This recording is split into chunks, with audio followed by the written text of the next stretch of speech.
Bienvenidos a la grabación del webinario de Leeds University. Bueno, hola, ¿qué tal? Mi nombre es Marina Cuello, yo soy doctora en psicología y hoy vamos a tener el curso de metodología de investigación. Okay. Vamos a comenzar con lo que serían los pasos del proceso de investigación cuantitativa en una primera parte del curso y luego en una segunda parte vamos a ver las características de la investigación cualitativa. ¿Sí? Entonces, en una primera parte lo que es cuantitativo y en una segunda parte lo que es cualitativo, para que puedan conocer un poquito de qué se trata cada una de estas investigaciones. Bueno, los pasos del proceso de investigación cuantitativa son 10. Pueden ser menos, pero más o menos para que ustedes lo vean organizado, vamos a verlos uno por uno. El primer paso sería la idea. Un segundo paso tiene que ver con el planteamiento del problema. El tercer paso tiene que ver con el armado del marco teórico, la revisión de la bibliografía, definir el tipo de estudio. Ahora después vamos a ver cada uno de estos pasos en profundidad, ¿sí? Bueno, como quinto paso hay que establecer las hipótesis. Una vez que yo ya definí mi tipo de estudio, revisé la bibliografía, ya estoy en condiciones de poder formular las hipótesis de mi propia investigación. El paso 3 tiene que ver con elegir un diseño, ¿no? Si ya va a ser un diseño experimental o no experimental, por ejemplo. Definir y seleccionar la muestra, o sea, a quiénes voy a utilizar, quiénes van a ser mis participantes. Y recién en el paso 8 es cuando recolecto los datos. Esto es importante porque yo lo que quisiera es que ustedes comprendan que en una investigación cuantitativa hay muchísimo de planificación previa, ¿sí? Tenemos como 7 pasos previos a lo que sería ingresar al campo a recolectar los datos. Hay que leer mucha bibliografía, conocer acerca del tema, familiarizarse con las variables que uno va a tomar, familiarizarse con los instrumentos, ya tener establecidas las hipótesis. Y esto se los estoy recalcando porque después vamos a ver la diferencia entre lo que es este tipo de investigación cuantitativa, estos pasos cuantitativos, y la diferencia con lo que es una investigación cualitativa, donde esta secuencialidad, ¿no? Estos pasos secuenciales previos a ingresar al campo, no pasa en la cualitativa, ¿no? Donde ahora vamos a ver, cuando lleguemos a la parte de quali, que ya desde el comienzo uno puede comenzar a recolectar datos, va formulando las hipótesis. Hay otro tipo de flexibilidad en un enfoque cualitativo que no ocurre en este tipo de enfoque cuanti. Bueno, llegamos a la recolección de los datos. Una vez que ya tenemos todos los datos tomados, lo lógico es el análisis de los datos. Como es una investigación cuantitativa, el análisis es un análisis estadístico, ¿no? Donde sacamos porcentajes, frecuencias, ANOVAs, diferencias entre grupos, correlaciones, bueno, distintos tipos de análisis que se pueden llegar a hacer con los datos que uno recolectó. Y por último, el paso 10 tiene que ver con la presentación de los resultados, ¿no? Sacar mis propias conclusiones y armar algún tipo de informe, que puede ser una tesis, puede ser una presentación, una publicación, bueno, lo que cada uno decida hacer con su información, con los conocimientos nuevos que ha generado. Vamos entonces a empezar con el paso 1. La idea. ¿Cómo se originan las investigaciones? Entonces, a partir de alguna idea de investigación que ustedes tengan, las ideas constituyen justamente el primer acercamiento a la realidad que habrá de investigarse. Es importante que esta idea los motive, ¿sí? Sea algo que realmente les interese investigar. Y hay distintas fuentes que pueden generar nuevas ideas, fuentes de información. Por ejemplo, las ideas de investigación pueden surgir donde se congregan grupos, en universidades, en hospitales, en clubes, en empresas, etc. En general, cuando uno se dedica a investigación, suele hacerlo dentro de un contexto institucional, dentro de una universidad, dentro de alguna institución, dentro de alguna empresa, a partir de experiencias individuales, ¿no? De, qué sé yo, alguna cuestión personal que me genere a mí la intriga de realizar alguna investigación. a través de la lectura de materiales escritos que me puedan llegar a inspirar para investigar algún tema. Las teorías también, descubrimientos, productos de investigaciones. Bueno, todas estas son distintas fuentes de donde yo puedo sacar alguna idea para realizar mi investigación. Conversaciones personales, observaciones de hechos, creencias, bueno, etcétera, etcétera. En este momento, en este primer paso del proceso de investigación, es donde está la máxima creatividad, ¿no?, de cada uno, decir, bueno, a ver, ¿cuál es el tema que me interesa investigar?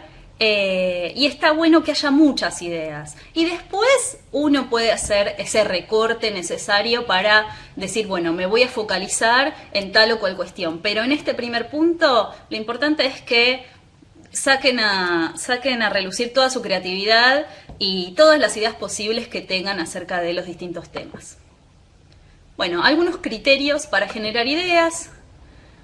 Esto es muy importante y es lo que yo quisiera recalcarles, que las buenas ideas intrigan y alientan al investigador de manera personal. Imagínense que ustedes van a hacer un trabajo de investigación que les va a llevar tiempo, les va a llevar esfuerzo, van a tener que leer mucho sobre el tema, van a tener que escribir sobre el tema, se van a convertir en una especie de expertos sobre el tema. Entonces es importante que en este momento, en este primer momento de acercamiento a lo que es una investigación, se conecten con algún tema que realmente les interese, algún tema que les guste leer, algún tema de lo que quieran conocer, algún tema que les genere preguntas, bueno, justamente que los motive de manera personal, ¿sí? Porque van a estar muy conectados con su tesis durante un tiempo, entonces está bueno que puedan elegir un tema que realmente les guste.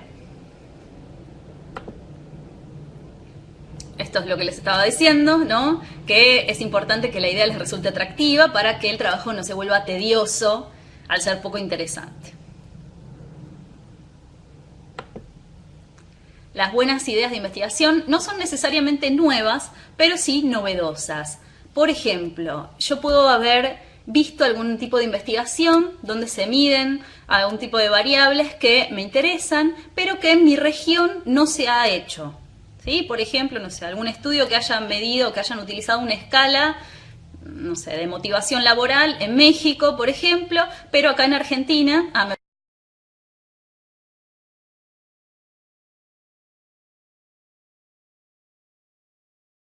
me olvidé decirles, yo estoy acá en Argentina, en Buenos Aires.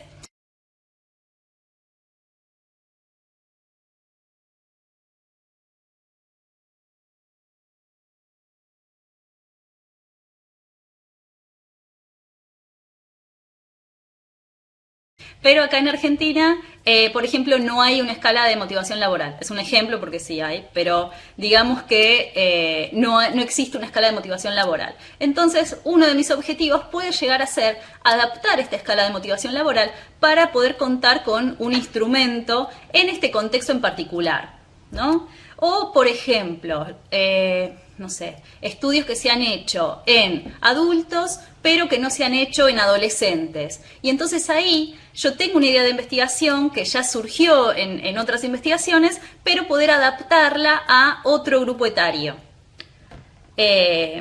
Bueno, creo que se entiende, ¿no? Esto de cambiar de contexto, algo que quizás ya se hizo y que sería interesante darle una vuelta de tuerca, darle una otra idea a otro contexto, quizás otro tipo de grupo, otra cultura, eso. Bueno, obviamente que las buenas ideas de investigación pueden servir para elaborar teorías y solución de problemas. Eso estaría bueno.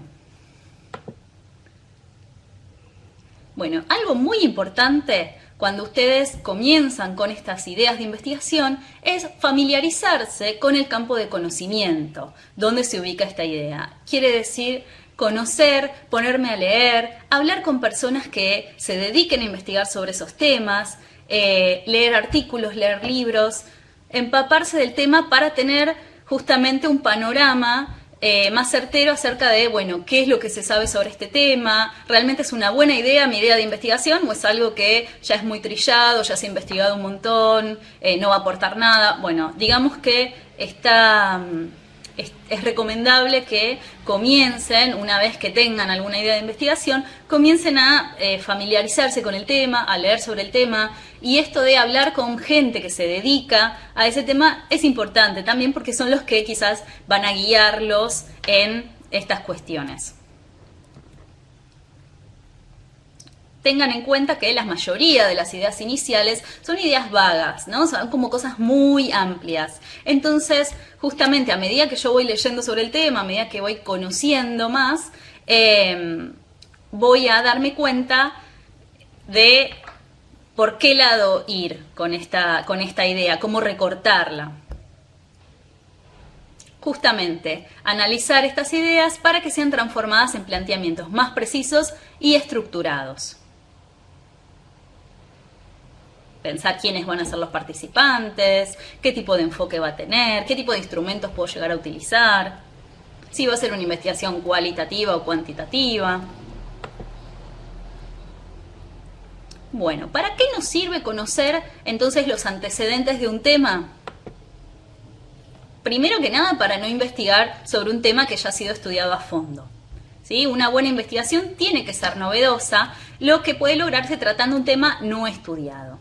O dándole justamente esto que yo les decía, dándole un enfoque diferente o innovador a un problema, aunque ya ha sido estudiado repetidamente. Entonces, a medida que yo conozco más sobre qué es lo que se hizo sobre este tema que me interesa investigar, bueno, no voy a repetir los errores de otros, no voy a investigar algo que ya se sabe un montón sobre ese tema.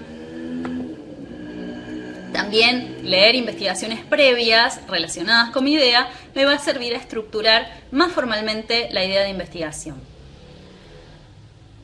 Esto es guiarme, ¿no? Sobre, bueno, a ver qué instrumentos se utilizaron, qué instrumentos puedo llegar a utilizar para recolectar los datos, qué tipo de estadísticos se usan para analizar estos datos que van a ser similares a los míos, qué se encontraron en otras investigaciones, qué participante, qué cantidad de participantes. Bueno, justamente a partir de leer artículos o libros o, bueno, información referente a esta misma idea de investigación similar que hayan hecho otros autores, me va a ayudar a mí como guía para mi propia investigación. También conocer los antecedentes de un tema me va a ayudar a seleccionar la perspectiva principal desde la cual se va a abordar la idea de investigación.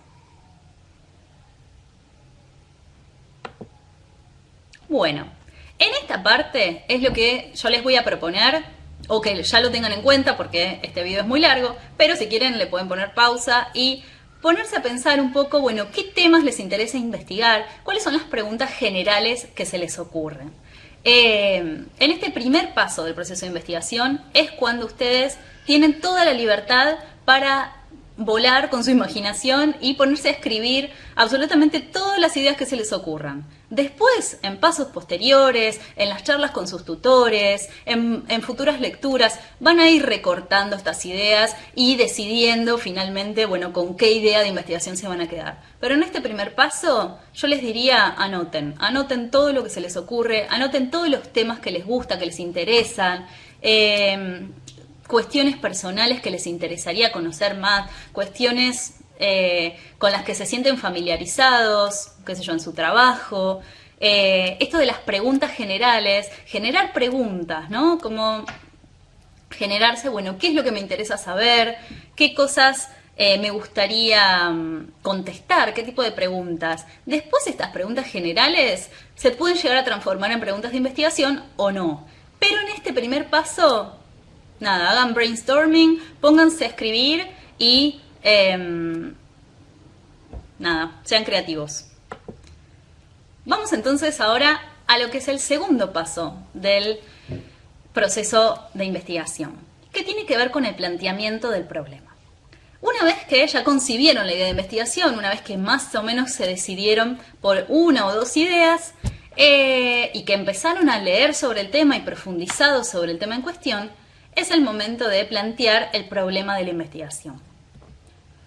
Entonces, es necesario que puedan formular este problema en términos concretos y explícitos, de manera que sea susceptible de ser investigado con procedimientos científicos.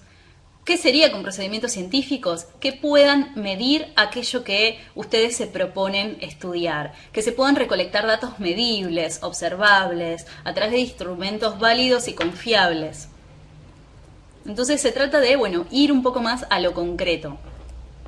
Ser claros, ¿no? Yo quiero estudiar tal y tal cosa. ¿Cuál es el problema? Bueno, no solo se debe conceptualizar el problema, o sea, tratar de explicar cuál es este vacío que existe en el conocimiento sobre algún tema, que es el cual ese vacío yo voy a tratar de llenar con mis datos, tratar de responder estas preguntas de investigación, sino también poder expresar el problema de forma clara, precisa, accesible, que si otra persona se pone a leer lo que ustedes escriben acerca del problema de investigación, acerca de sus objetivos, de sus preguntas de investigación, le quede claro al lector, le quede claro, de qué están hablando, a qué se están refiriendo. Es importante conceptualizar las variables, definir las variables que ustedes se proponen estudiar, definir los conceptos, para que todos entendamos lo mismo, porque a veces uno tiene una idea en la cabeza y uno sabe del tema, pero el lector quizás no sepa del tema, y es importante entonces ser muy claro y muy específico, para que no queden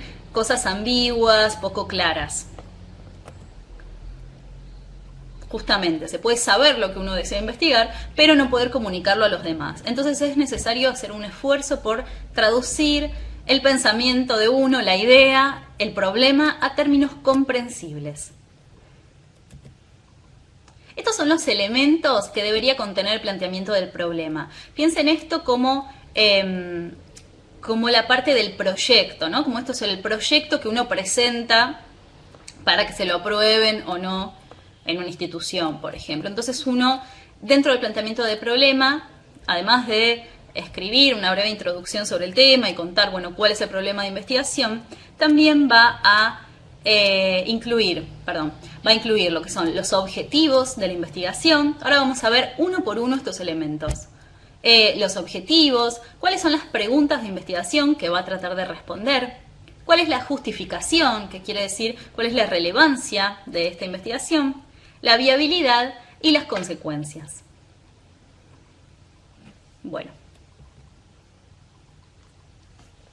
Los objetivos de la investigación.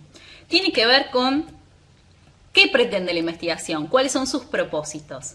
Es importante que escriban los objetivos en infinitivo, ¿sí? Se pone, por ejemplo, ahora vamos a ver, pero es como evaluar, investigar tal cuestión, estudiar tal cuestión, analizar, etc. Siempre en infinitivo. Y es necesario que establezcan los límites temporales y espaciales del estudio. Por ejemplo, esbozar un perfil de unidades de observación.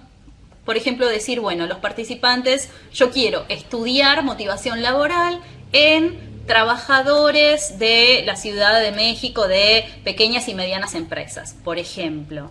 Entonces, establecer los límites temporales y espaciales quiere decir esto, delimitar bien en qué lugar, en qué región, en qué momento, porque a veces hay estudios que se realizan en varios momentos. Y las unidades de observación es decidir, en quiénes van a ser, en niños, el estudio va a ser en adolescentes, entre qué edad y qué edad, va a ser en trabajadores de hospitales.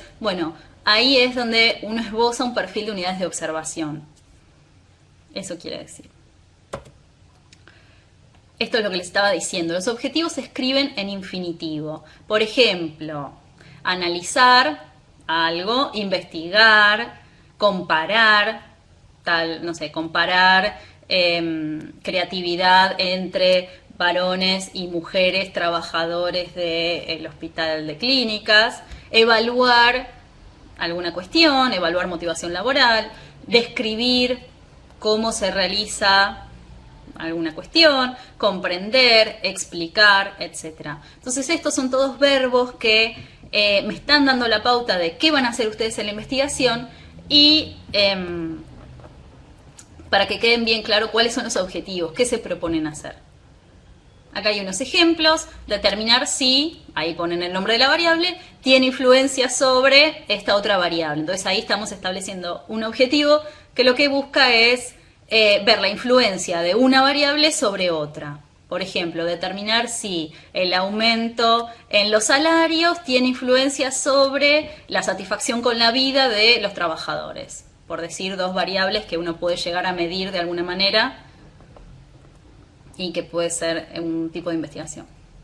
Averiguar cuáles de los siguientes factores, y ahí ustedes, lo que está en rojo, describir cuáles son esos factores, tienen mayor influencia por sobre las variables que sean. Analizar si hay o no diferencia entre hombres y mujeres con respecto a, no sé, los sueldos que reciben en la empresa. Entonces, como ven, estos son ejemplos de cómo se redactan los objetivos. En general van con puntitos, ¿sí? Uno abajo del otro. Estos serían los objetivos específicos. Y luego está el objetivo general que engloba todo lo que se va a hacer. Del objetivo general se desprenden los objetivos específicos, que serían como los pasos a seguir para llegar a responder a este objetivo general. Bueno, vamos a el segundo elemento del planteamiento del problema, que son las preguntas de investigación. Las preguntas de investigación son distintas a las que planteamos recién en el paso 1, en la idea, porque acá las preguntas son preguntas bien puntuales, que es lo que yo voy a tratar de responder con mis datos. Entonces, las preguntas de investigación es como que resumen de qué se va a tratar la investigación. Las preguntas generales, que son las que ustedes habrán redactado o van a redactar cuando tengan este brainstorming de ideas. Bueno, en este paso las preguntas generales deben aclararse y delimitarse justamente para esbozar el área problema, para ir a lo concreto y decir, bueno, ¿qué es lo que voy a tratar de responder con mis datos? Y las preguntas van a sugerir actividades pertinentes para la investigación. Ahora vamos a ver algunos ejemplos. Hay preguntas que pueden ser muy generales, muy amplias y que no me van a conducir a una investigación concreta. Son quizás preguntas que constituyen ideas iniciales que luego es necesario refinar y precisar para que guíen el inicio del estudio. No descarten estas ideas generales, o sea, estas ideas iniciales que ustedes tengan, las ideas no, las preguntas, estas preguntas generales que ustedes tengan, quizás les sirvan para el armado del marco teórico, quizás son preguntas que generan que ustedes lean acerca de ese tema para poder responderlas.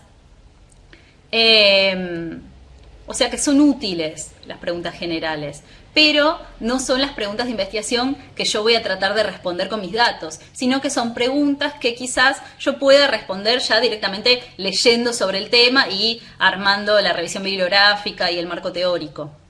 Pero está bueno que las tengan, o sea, cuando se hayan decidido a escribir las preguntas generales y las ideas iniciales, bueno, a ver qué cosas se pueden llegar a trabajar dentro de lo que es el marco teórico.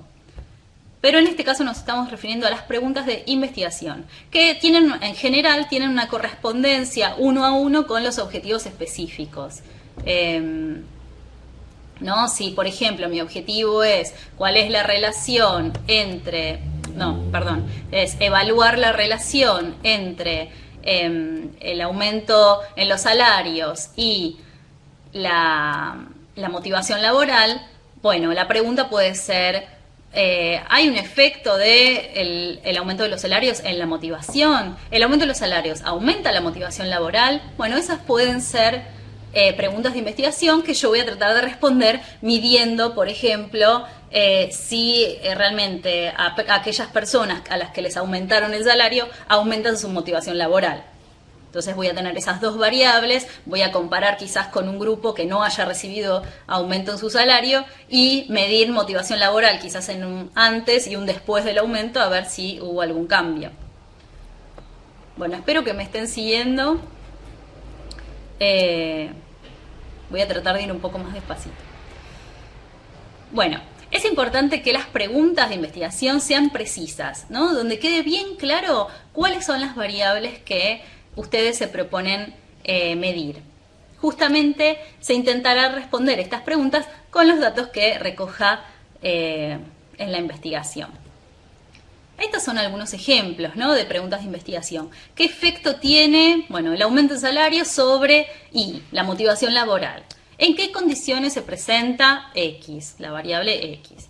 ¿Cuál es la probabilidad de que ocurra Y? ¿Existe una relación directa entre X e Y? Bueno, en este caso X e Y son variables donde ustedes le pongan el contenido que gusten, pero para que se den una idea, ven que son preguntas bien puntuales, donde yo ya leyéndolas me doy cuenta de qué se va a tratar la investigación. Obviamente que en los estudios se plantea más de una pregunta de investigación, ya que de este modo podemos cubrir diversos aspectos del problema a investigar.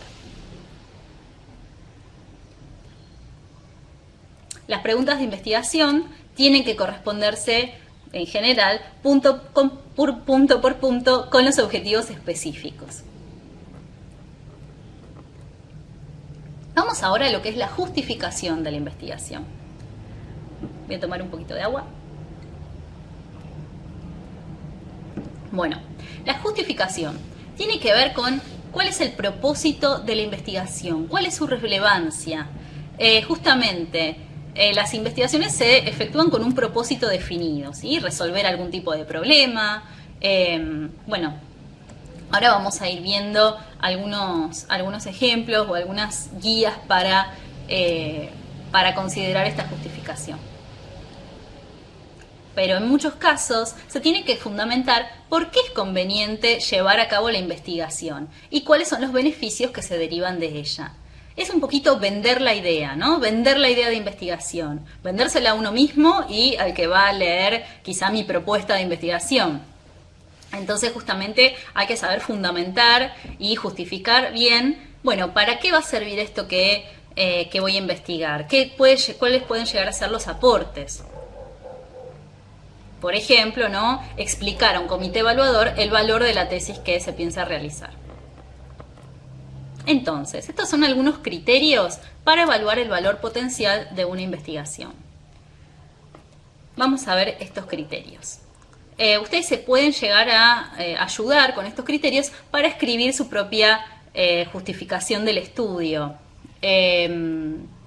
Si ustedes leen artículos científicos, van a ver dentro de lo que es la introducción de los trabajos, dentro de lo que es el marco teórico, siempre hay algún tipo de justificación, donde primero se presenta cuál es el problema, ¿no? Hay como una breve descripción de cuál es el problema a resolver y qué es lo que se intenta responder con la investigación, por qué es conveniente. Y al final de los artículos, en la parte de conclusiones y discusión, también hay información que habla de bueno, para qué sirvió, para qué puede llegar a servir, para qué se puede utilizar la información derivada de estos resultados. Entonces está bueno porque ustedes pueden ver en cualquier artículo científico ejemplos de esto que estamos hablando. En general, en todos los artículos científicos van a ver cuáles son los objetivos del trabajo. Las preguntas de investigación es raro que estén, pero a veces aparecen, pero están implícitas, ¿sí? Y la justificación en general siempre está, siempre la van a poder encontrar. Objetivo, justificación, son todos puntos que aparecen en cualquier artículo científico. Bueno, uno de los criterios es la conveniencia. Ustedes deben preguntarse, bueno, ¿qué tan conveniente es la investigación? ¿Para qué va a servir? Y escribir esto, ¿no? ¿Para qué va a servir? Bueno, esta investigación puede llegar a aportar al conocimiento de bla, bla, bla, de lo que fuera, y, bueno, desarrollar esa idea. ¿Ofrece la posibilidad de una exploración fructífera de algún fenómeno? Bueno, a la hora de ponerse a escribir la fundamentación de su trabajo de investigación, pensar estas cuestiones, ¿no? ¿Para qué va a servir? ¿Me va a servir para conocer más acerca de un tema? ¿Me va a servir para, no sé, ayudar? Por ejemplo, bueno, ahora vamos a ver, perdón. Valor teórico es otro de los criterios. Entonces, con la investigación, ¿se llenará algún vacío teórico? Si es así, escríbanlo en la fundamentación. ¿Se podrán generalizar los resultados a principios más amplios? Bueno, esto hay que ser cuidadoso con cuánto se puede generalizar los resultados, depende de qué se trata su investigación, depende en la amplitud de la muestra, depende de muchos aspectos, pero bueno, a veces se pueden generalizar los resultados. ¿La información que se obtenga servirá para desarrollar o apoyar alguna teoría? También algunos criterios pueden ser implicaciones prácticas. ¿Mi investigación va a ayudar a resolver algún problema práctico? Si es así, también va dentro de su justificación. Relevancia social. ¿Cuál es la trascendencia de mi investigación para la sociedad? ¿Quiénes se beneficiarán con los resultados de la investigación? ¿De qué modo? ¿Qué alcance social tiene? Entonces a veces uno puede escribir, bueno, esta investigación tiene relevancia social ya que va a favorecer a personas en condiciones en nivel socioeconómico bajo, ya que va a aportar herramientas para mejorar su salud. Bueno, no sé, lo que fuera que tenga relevancia social, si su investigación tiene relevancia social, es algo que pueden incluir dentro de la justificación que escriban. Utilidad metodológica. Esto tiene que ver, por ejemplo, si yo desarrollo un instrumento. Recuerdan que les di el ejemplo de un instrumento que quizás existe en México, no sé, motivación laboral, y yo lo quiero adaptar a población argentina para poder medir este constructo en población argentina, ya que acá no existe. Bueno, eso sería un estudio de utilidad que tenga utilidad metodológica, porque mi investigación puede ayudar a crear un nuevo instrumento para recolectar datos y estos datos me pueden servir para esta otra cosa. Mi investigación ayuda a la definición de un concepto, variable o relación entre variables. Puede lograrse con ella mejoras en la forma de experimentar con uno o más variables. Esto también, la utilidad metodológica tiene que ver con la construcción y la adaptación de instrumentos, de test, de técnicas, de tipos de observación. ¿Sugiere cómo estudiar más adecuadamente una población? Bueno, todas estas preguntas está bueno porque les sirven a ustedes como guía para ponerse a escribir y ponerse a pensar en, bueno, ¿por qué es importante mi estudio? ¿Qué puedo llegar a aportar con mi estudio? Bueno, pueden guiarse con estas preguntas para ver por qué lado, ¿sí? Van a aportar con su trabajo. Otro de los elementos del planteamiento del problema es la viabilidad de la investigación. Esto no lo van a encontrar en los artículos científicos porque justamente es lo que uno presenta cuando está escribiendo un proyecto, ¿no? Donde justamente yo considero en este segundo paso del proceso de investigación si es factible hacer este estudio, si cuento con la disponibilidad de recursos financieros, humanos, recursos materiales que me van a posibilitar realizar la investigación. Entonces, este punto es un punto que uno en general presenta cuando presenta un proyecto de investigación, donde es, bueno, es viable, esto es viable porque, no sé, tengo acceso a una biblioteca, tengo acceso a artículos científicos, tengo acceso a los instrumentos necesarios para medir las variables que me propongo medir, etcétera, etcétera. También esto, ¿no? ¿Cuánto tiempo tomará realizar la investigación? Si yo me estoy proponiendo hacer un estudio longitudinal que me va a llevar 5 o 10 años, bueno, no sé si es muy viable. Habría que verlo. Vamos ahora a lo que es el paso 3, que tiene que ver con elaborar el marco teórico. Bueno, el marco teórico.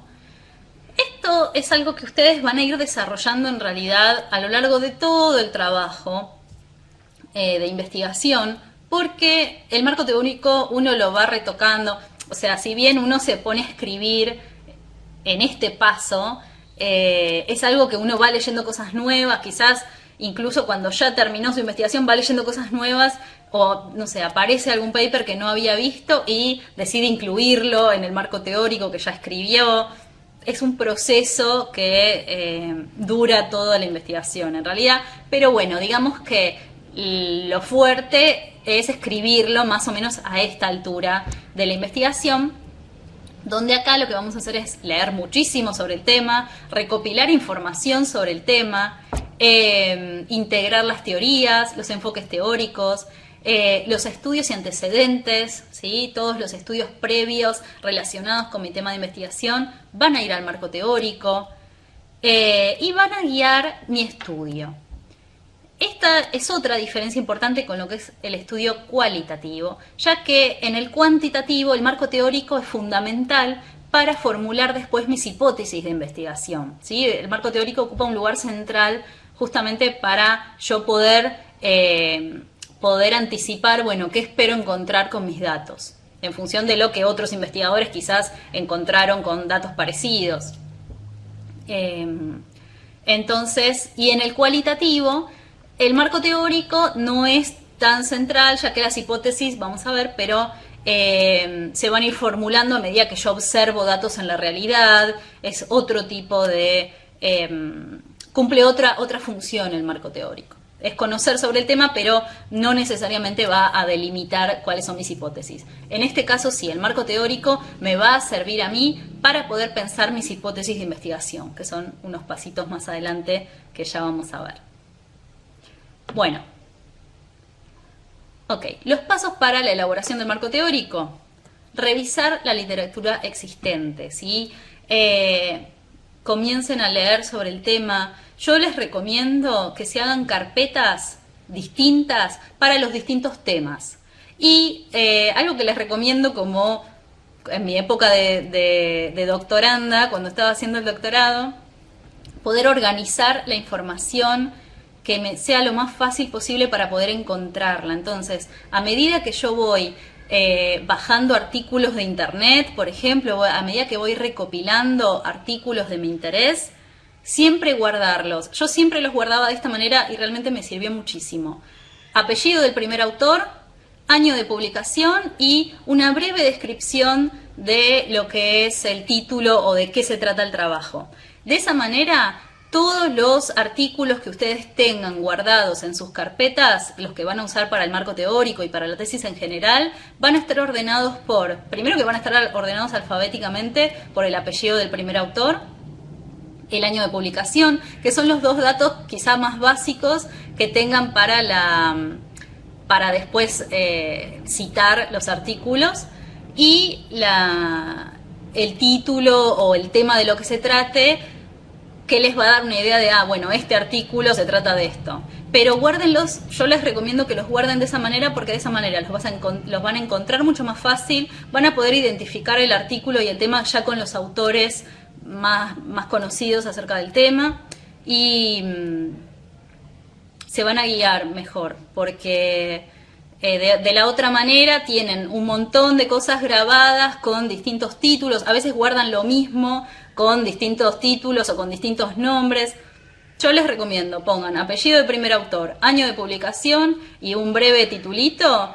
Con ese nombre guarden cada uno de los artículos y se van a organizar mucho mejor. Y si tienen, por ejemplo, si van a medir dos variables, imagínense, otra vez volvemos al ejemplo de motivación laboral y, no sé, satisfacción con la vida, por ejemplo, ¿no? Todos los artículos de motivación laboral los guardo en una carpeta que diga motivación laboral, y los de satisfacción con la vida en una carpeta que diga satisfacción con la vida. Y los tengo por separado, diferenciados, ¿sí? Me es mucho más fácil trabajar con la información si la tengo bien organizada a medida que la voy guardando, porque después es un mar de datos, un mar de artículos que no sé bien cuál es cuál, que tengo que empezar a abrir y cerrar para buscar lo que estoy buscando. De esa manera se van a organizar mejor. Por lo menos a mí me sirvió. Bueno, volvamos entonces a lo que estábamos diciendo sobre los pasos para la elaboración del marco teórico. Entonces, revisar la literatura existente, leer sobre el tema, hacer búsquedas. Yo uso mucho el Google académico, a mí me sirve porque realmente hay mucha información, pero búsquedas en revistas científicas. Obviamente el Google académico tiene información de revistas científicas. Búsquedas en las bibliotecas, en libros. Preguntar nuevamente, ¿no? Si uno conoce expertos en el tema, o incluso lo que uno también puede hacer es escribirle a los autores o a los investigadores. Si hay algún artículo que realmente yo considero que tal investigador es un referente en el tema, muchas veces, la mayoría de las veces en los artículos científicos está el mail de los investigadores, de los autores del artículo. Muchas veces uno les puede llegar a escribir si tiene alguna duda, si quiere pedirles algún consejo, si, no sé, en general los investigadores son bastante accesibles, si no están muy ocupados, pero y se sienten bien de poder ayudar a alguna persona que está interesada en su tema de investigación o que realmente toma como referencia su artículo. Entonces, creo que no tengan miedo de mandar algún mail a algún investigador si realmente quieren contestar alguna duda puntual que no pudieron responder, o si quieren conversar acerca de un tema. A lo sumo obtendrán un no como respuesta, pero uno siempre puede intentarlo. Bueno, no sé, a mí, por ejemplo, me han escrito varias veces por algún artículo que publiqué, y está bueno saber que, no sé, en Colombia quieren utilizar la escala que uno construyó acá en Argentina o quieren adaptar, entonces darles algún tip o alguna guía para que lo puedan realizar. Son distintos recursos que uno puede utilizar para recopilar información también. Bueno, es importante integrar la información, ¿no? A la hora de ponerse a escribir el marco teórico, además de haber leído los artículos y, bueno, tener información sobre el tema, es importante que no sean textos inconexos, ¿no? Como párrafos separados que uno va leyendo y habla de un tema, después de otro tema, después de otro tema, sino que puedan hacer que el que lo lea tenga una lectura fluida, ¿no? Que se ordene la información. Bueno, en primer lugar vamos a hablar de esto, en segundo lugar se va a hablar de tal cuestión, por último tal cosa. O sea, tratar de usar conectores para organizar la información, conectores gramaticales, poder integrar información. Quizás yo encuentro artículos que hablen de cuestiones parecidas y, bueno, tratar de parafrasearlos, citarlos dentro de mi marco teórico, quizás uniéndolos, citando los dos obviamente, pero yo hacer el trabajo de integrar la información.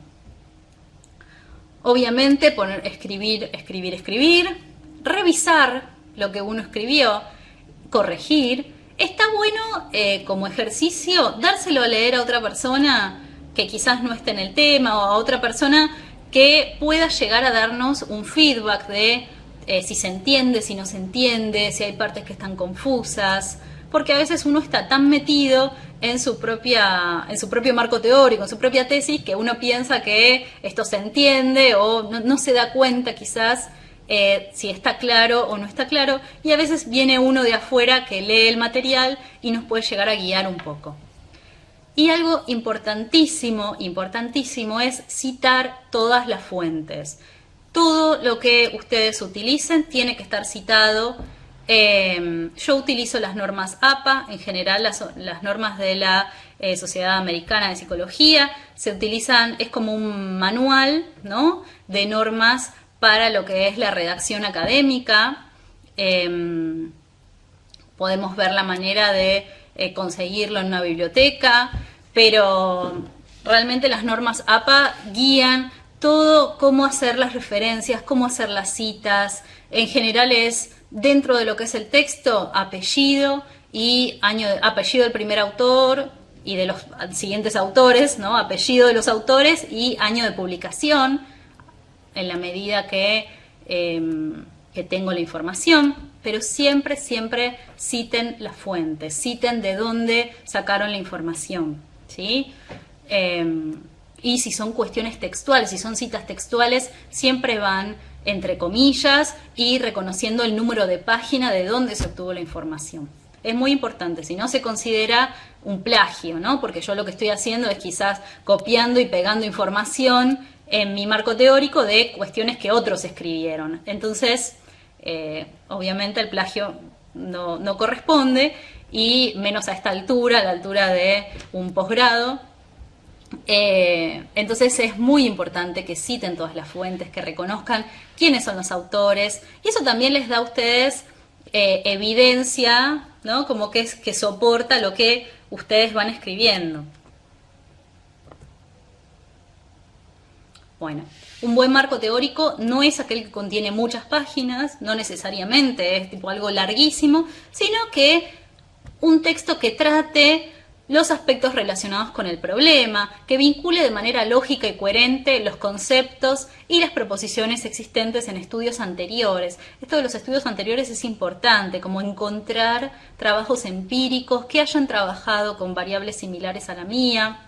Está bueno poder comprender el fenómeno desde también cómo lo comprenden otros, qué es lo que encontraron otros, qué es lo que se sabe sobre el tema.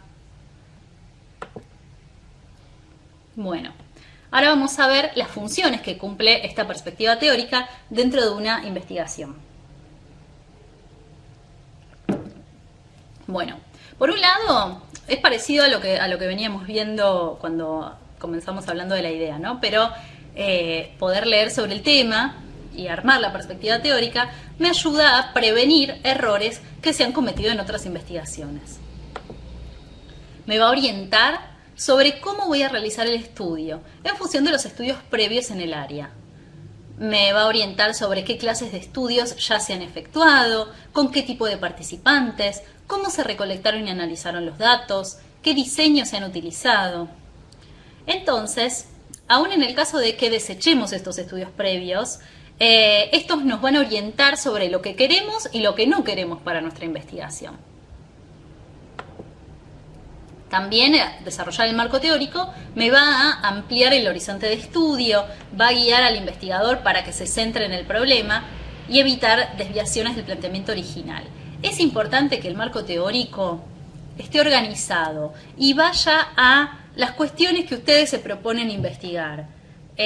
Porque a veces uno se va mucho por las ramas, expande como mucho el tema y entonces no se termina más el marco teórico. Primero focalícense en los temas que ustedes van a trabajar con su recolección de datos, con quiénes son los principales autores. Ahora vamos a ver algunas pautas para tener en cuenta a la hora de armar el marco teórico. Pero lo ideal es que se centren en lo concreto que ustedes van a realizar, en esas variables en particular, y no se vayan tanto por las ramas. Bueno, no sé, es una expresión que se usa acá, supongo que la tendrán también ustedes, pero quiere decir esto, ¿no? Como expandirse demasiado, ampliar demasiado el horizonte y perder el rumbo, digamos.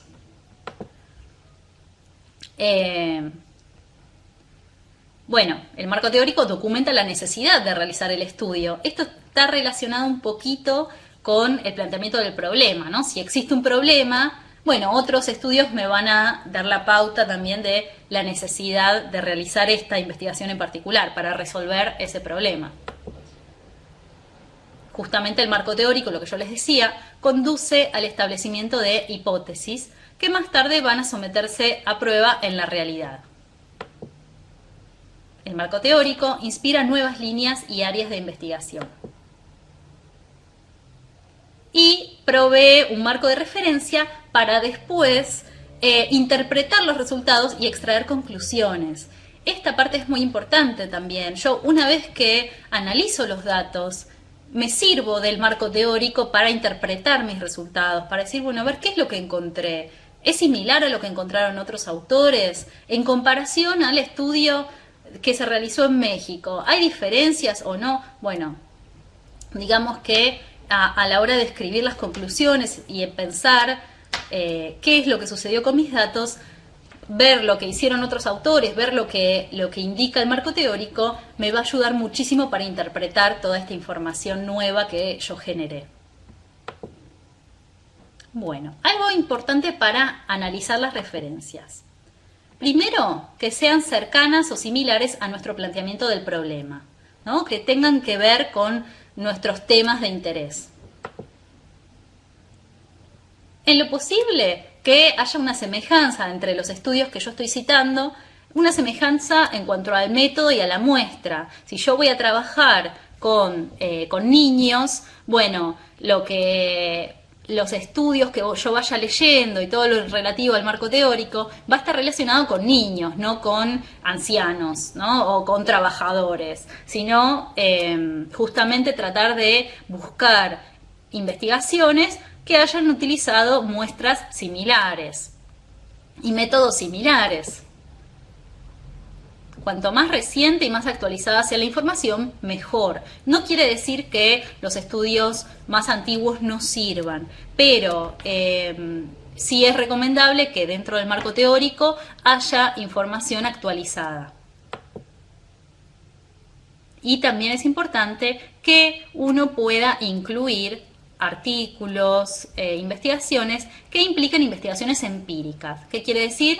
Que impliquen investigaciones donde hubo recolección y análisis de datos. Entonces uno dentro de su marco teórico pone, no sé, Gómez 2004 encontró que la motivación laboral en los trabajadores era mayor en la zona de tal lugar que en la zona de tal. Bueno, digamos que lo importante es poder ejemplificar con datos empíricos de investigaciones previas, poder desarrollar un poco, bueno, qué se encontró en otras investigaciones.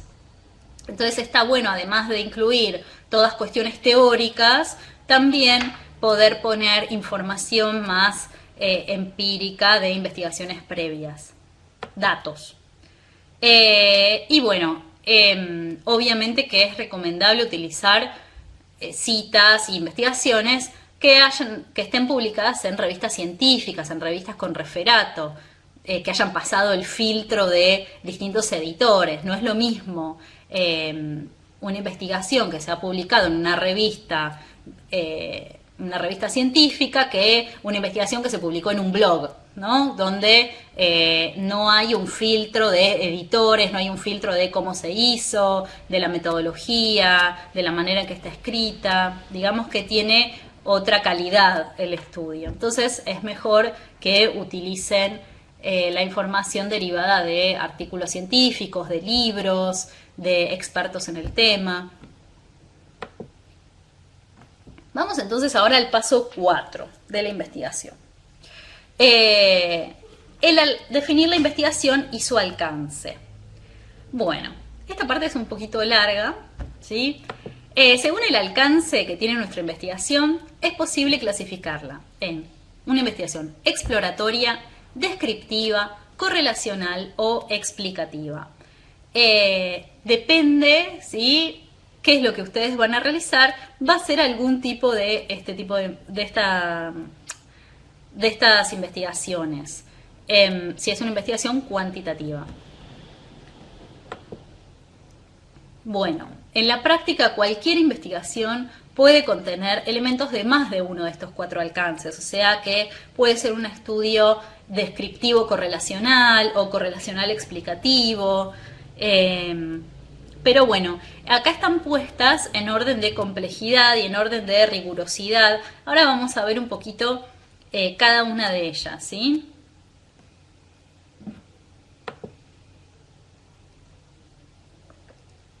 Bueno, ¿de qué depende cómo va a ser nuestro estudio?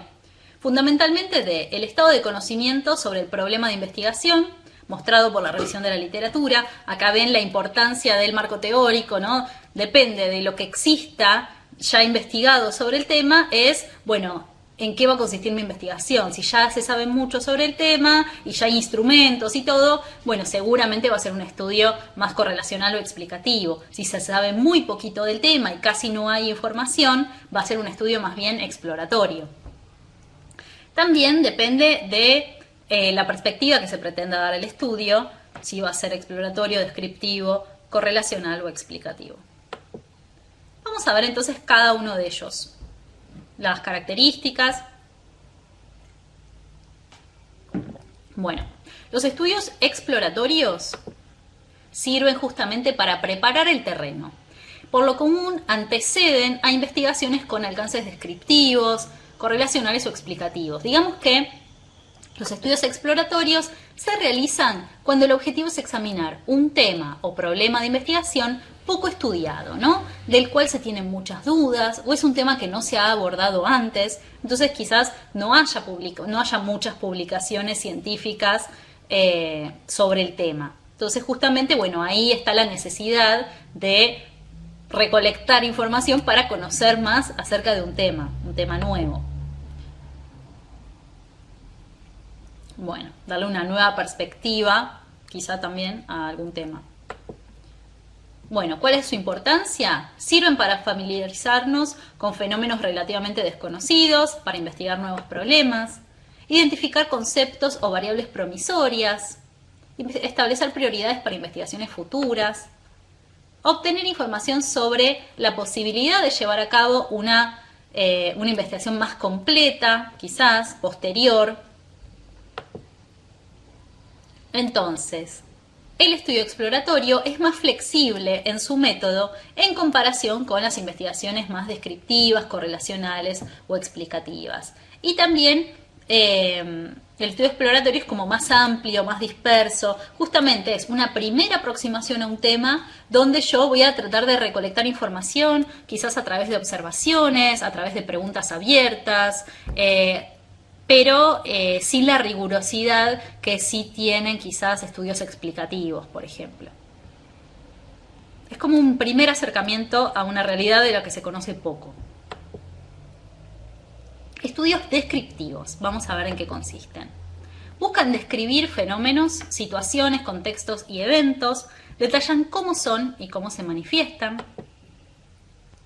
Buscan especificar las propiedades, las características y los perfiles de personas, grupos, comunidades, objetos. En general, los estudios descriptivos ofrecen porcentajes, frecuencias, y únicamente lo que buscan es medir o recoger información de manera independiente o conjunta sobre los conceptos o las variables a las que se refieren. Su objetivo no es indicar cómo se relacionan las variables, porque esto es un alcance correlacional, cómo se relacionan las variables. En este caso es justamente recolectar información sobre las características de algún grupo, por ejemplo. Entonces, bueno, pueden ser la base de estudios correlacionales posteriores. Por ejemplo, un censo, una encuesta, puede aportar información descriptiva, ¿sí? Si yo lo que quiero ver es la cantidad de trabajadores, no sé, jóvenes, ¿no?, que hay en la ciudad de Buenos Aires. ¿Cuántos jóvenes de 18 a 21 años? ¿Cuáles son los trabajos que realizan los jóvenes de 18 a 21 años? Que son como recién salieron de la escuela secundaria y están todavía como en una adolescencia tardía. ¿A qué se dedican? ¿Cuáles son sus trabajos? Y me dedico a hacer, por ejemplo, una encuesta acerca de esto y luego saco porcentajes con gráficos de barras, con gráficos de torta, donde pongo, no sé, qué sé yo, el 50% tiene trabajos temporarios o tienen trabajos como mozos o como camareros o no trabajan o solo estudian. Bueno, eso sería un estudio descriptivo, ¿no? Donde yo lo que quiero saber son las características en cuanto a ocupación de los jóvenes de 18 a 21 años de la ciudad de Buenos Aires. No necesariamente van a estar todos, absolutamente todos los jóvenes de 18 a 21 años en mi estudio. Quizá tenga, qué sé yo, 300 jóvenes, 600 jóvenes, como para darme una idea, que sea una muestra quizá representativa de la población de jóvenes, pero que me dé una idea más o menos de cómo es esta ocupación laboral en este rango etario.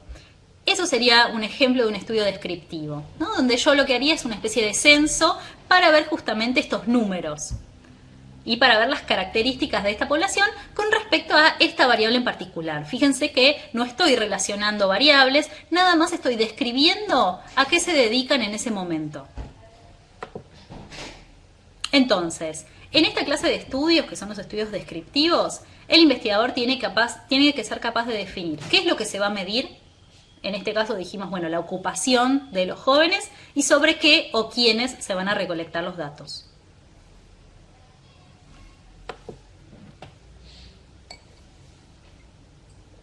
Estos son algunos ejemplos de la investigación descriptiva. Por ejemplo, un censo nacional de población se propone medir una serie de variables en un país y en un momento específico, ¿no? Aspectos de la vivienda, información sobre los ocupantes. Una investigación que determine cuál de los partidos políticos tiene más seguidores en una nación, por ejemplo, ¿no? Yo quiero hacer un estudio que vea a ver cuántos votos consiguió cada uno de los partidos políticos en las últimas elecciones nacionales y locales. Bueno, es un estudio descriptivo. Lo que me va a ofrecer son porcentajes, frecuencias, diferencias entre los distintos grupos, pero ven que es siempre alrededor de las características de una variable. Otros ejemplos: el número de fumadores en una determinada población, el número de divorcios anuales en una ciudad, el número de pacientes que atiende un hospital, el índice de productividad de una fábrica. Todos estos son ejemplos de una investigación de alcance descriptivo, cuyo propósito es dar un panorama del fenómeno al que se hace referencia. Bueno, espero que lo estén entendiendo. Los estudios correlacionales, por otro lado, lo que buscan justamente es, además de medir una variable, van a medir otra o otras variables y van a ver la relación entre ellas. Entonces, los estudios correlacionales tienen como finalidad conocer la relación o grado de asociación que existe entre dos o más conceptos, categorías o variables en un contexto en particular. Entonces, esto que les hablé, estos ejemplos, no sé, motivación laboral y su relación con satisfacción con la vida, por ejemplo, ¿no? Yo lo mido en trabajadores de pequeñas y medianas empresas y quiero ver cómo se relaciona la motivación laboral con la satisfacción con la vida. El grado de asociación entre esas dos variables. Bueno, eso sería un estudio correlacional. Entonces, la utilidad es saber cómo se puede comportar un concepto o una variable al conocer el comportamiento de otras variables que pueden estar vinculadas.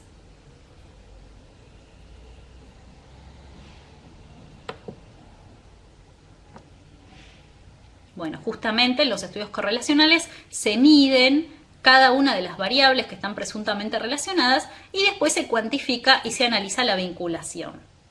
Tales correlaciones se sustentan en hipótesis sometidas a prueba.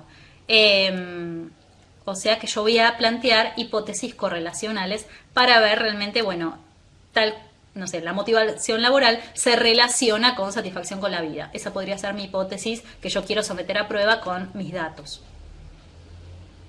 Acá yo había puesto el ejemplo, la asociación entre motivación laboral y productividad, por ejemplo, como dos variables que puedo medir y puedo ver a ver si hay una relación entre ellas. Bueno, esto es un poquito de estadística. Cuando una correlación es positiva, ¿sí? Quiere decir que valores altos en una variable van a tender también a mostrar valores altos en la otra variable. Tenemos una correlación más cercana a 1, ¿sí? En una correlación positiva o directa también se llama. El estadístico que se realiza se llama R de Pearson y se simboliza con esta R minúscula, R cuadrado. Cuanto más se acerca a 1, más fuerte es esta asociación entre las variables. Por otro lado, los datos también pueden ser inversos, ¿no? A medida que una variable aumenta, la otra disminuye. Por ejemplo, piensen en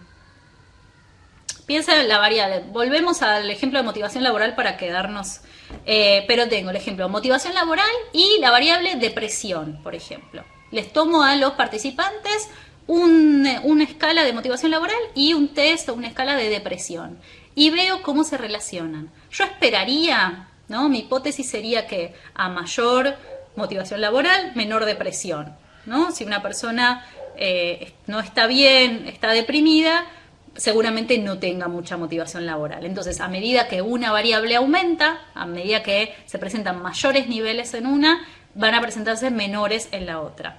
Entonces, en este caso, la correlación va a ser significativa, quizás, pero con valores cercanos a -1. La correlación de Pearson va a ser entonces R parecido a -1. Y ven que en el gráfico la información está como al revés. En vez de ser una línea que sube, es una línea que va para abajo. una correlación inversa. También puede ser que no haya relación entre las variables, ¿no? Donde yo estoy midiendo dos cuestiones que no están relacionadas. Entonces, lo que se va a observar en el gráfico es como un patrón en forma de nube. No va a haber un patrón, como en los otros, que uno puede llegar a distinguir que los datos se ordenan en algún tipo de línea, sino que va a haber como una especie de nube de puntos, donde la R es cercana a 0 y me va a indicar que no existe correlación entre las variables. Bueno, no hay nada que hacer. No se relacionan las variables, quiere decir que no están asociadas, ¿sí? Si yo mido, no sé, motivación laboral y algo que no esté asociado con la motivación laboral, no sé, y altura, ¿no? Quizás mido la altura de las personas y veo que no tiene nada que ver con la motivación laboral. Son dos cosas que van en paralelo y no es que los más altos están más motivados o los más bajitos menos motivados o al revés. Entonces son dos variables que no se relacionan. Por último, los estudios explicativos, los estudios de alcance explicativo, van más allá de la descripción de conceptos o fenómenos o del establecimiento de relaciones, sino lo que buscan es responder por las causas de los eventos y los fenómenos que voy a investigar. ¿Qué quiere decir esto? Buscan explicar por qué ocurre un fenómeno y en qué condiciones se manifiesta, o por qué se relacionan dos o más variables. Quizás en el correlacional yo no tengo una relación causal donde digo, bueno, primero viene la motivación laboral y después la satisfacción con la vida, o primero la satisfacción con la vida, eso afecta la motivación laboral, sino que son dos variables que están asociadas, pero no necesariamente una causa la otra, una afecta a la otra, sino que van juntas, ¿sí? O sea que a las personas que tienen más alto motivación también tienen alta satisfacción con la vida, pero no hay una relación de causalidad. En los estudios explicativos uno trata de explicar, justamente de buscar relaciones de causalidad y de experimentar para comprobar relaciones de causalidad. Entonces, los estudios explicativos se encuentran más estructurados que los demás tipos de estudios de los que venimos hablando, y lo que tratan de hacer es dar como un sentido más de entendimiento del fenómeno. Esto de, por ejemplo, establecer relaciones causales, por qué ocurre un fenómeno, cuáles son las causas, cuáles son las consecuencias. Se formulan hipótesis causales, que lo que vamos a ver es que es el efecto de una variable independiente, o varias, sobre una variable dependiente, ¿no? Donde hay una, que es la independiente, que es la que causaría la variable dependiente. Por ejemplo, mediante el diseño de un experimento o de una intervención, ¿no? Si yo digo, bueno, no sé, una intervención en coaching va a aumentar la satisfacción laboral de los empleados.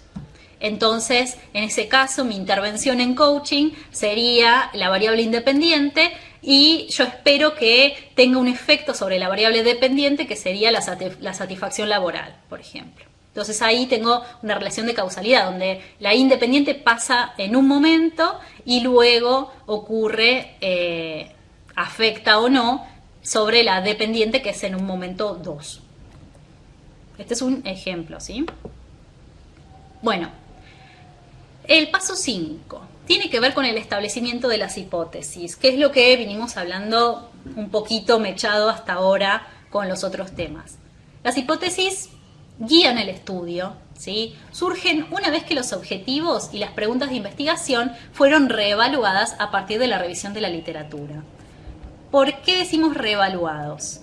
Porque obviamente vieron que el planteamiento del problema lo escribíamos en el paso 2, pero después en el paso 3 está todo lo que es el marco teórico. Bueno, muchas veces yo quizás empiezo a escribir el planteamiento del problema, planteo los objetivos, planteo las preguntas, pero a la hora de armar el marco teórico me doy cuenta de algunas cuestiones que tengo que revisar en mis objetivos y en mis preguntas. Entonces, justamente, esto no es el proceso, los pasos de proceso de investigación, si bien son pasos secuenciales, no es algo totalmente inflexible, donde, bueno, esto se hace primero, esto después, esto así, sino que hay una flexibilidad también de, bueno, si estuve leyendo cuestiones que me hacen reformular los objetivos y las preguntas, los voy a tener que reformular. Mismo para las hipótesis. Yo ya les había dicho que el marco teórico es muy importante para guiarme a mí a formular las hipótesis. Y las hipótesis son las respuestas tentativas a las preguntas de investigación. Indican lo que estamos buscando o tratando de probar y se definen como explicaciones tentativas del fenómeno investigado. Es importante que las formulen como proposiciones, como afirmaciones, ¿sí? La hipótesis es, por ejemplo, existe una relación entre motivación laboral y satisfacción con la vida en los trabajadores de la empresa X, por ejemplo. Pero es una afirmación que surge como respuesta a la pregunta de investigación. ¿Existirá relación entre tal variable y tal variable? Bueno, la hipótesis me va a decir sí existe relación. Después habrá que ver si es verdadera o no, si realmente a la hora de medir los datos, de recolectar los datos y de analizarlos, voy a encontrar una relación o no entre esas variables. Pero en este paso, que es justamente escribir las hipótesis basado en la información previa, en el marco teórico, en lo que escribí en el planteamiento del problema, acá se escriben como afirmaciones. Después se van a poner a prueba. Bueno, esto ya es lo que les acabo de decir. Hay una relación directa entre las preguntas de investigación y las hipótesis. Por eso a veces, aunque uno no escriba dentro de la tesis o dentro del trabajo, dentro del proyecto, las preguntas de manera explícita, está bueno escribir, o sea, tenerlas escritas, porque eso después me va a facilitar escribir y guiarme también para las hipótesis. Dentro de una misma investigación se puede tener 2 o más hipótesis y están sujetas a comprobación empírica y verificación en la realidad. ¿Qué quiere decir? Esto, ¿no? Yo acá las voy a plantear, las voy a escribir como afirmaciones, pero después con los datos yo las voy a poner a prueba. ¿Qué características debe tener una hipótesis? Bueno, deben referirse a una situación social real, en un contexto bien definido, en una muestra bien definida.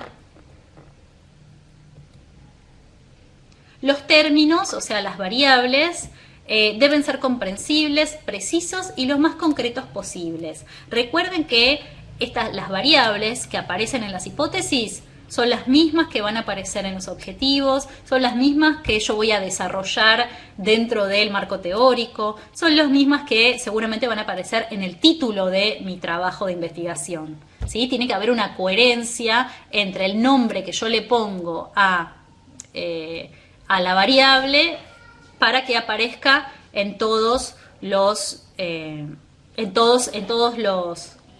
momentos de la investigación, en todas las partes de la tesis. Bueno, la relación entre las variables propuesta por una hipótesis debe ser clara y lógica, ¿no? Debe quedar claro cómo se relacionan las variables. Los términos y la relación planteada entre ellos deben ser observables y medibles, o sea, tener referentes en la realidad. Esto es importante porque, bueno, a la hora de plantear lo que yo quiero investigar, tengo que tener en claro, bueno, de qué manera voy a operacionalizar las variables, de qué manera voy a tener la posibilidad de medir aquello que yo quiero medir. Y las hipótesis deben estar relacionadas con técnicas disponibles para probarlas. Bueno, esto es lo que les dije recién. Ver si contamos con los instrumentos para poder medir la información. Bueno, ejemplos de hipótesis para que vean un poquito cómo se escriben las hipótesis. Existen distintos tipos de hipótesis. Hipótesis descriptivas, donde justamente hacen referencia a estudios descriptivos, aunque puede haber hipótesis descriptivas en otros tipos de estudios, de otros alcances, ¿no? Porque yo la información, voy a medir mucha información, voy a recolectar mucha información en los distintos estudios y puedo tener, por ejemplo, datos descriptivos en un estudio explicativo o en un estudio correlacional también. Hipótesis descriptiva. La productividad aumentará un 10% en el mes de diciembre. Este es un ejemplo, ¿no? Ven que son afirmaciones Hipótesis correlacional. A mayor autoconcepto, menor depresión. Acá digo que a medida que las personas tienen más autoconcepto, presentan menores niveles de depresión. Una correlación inversa.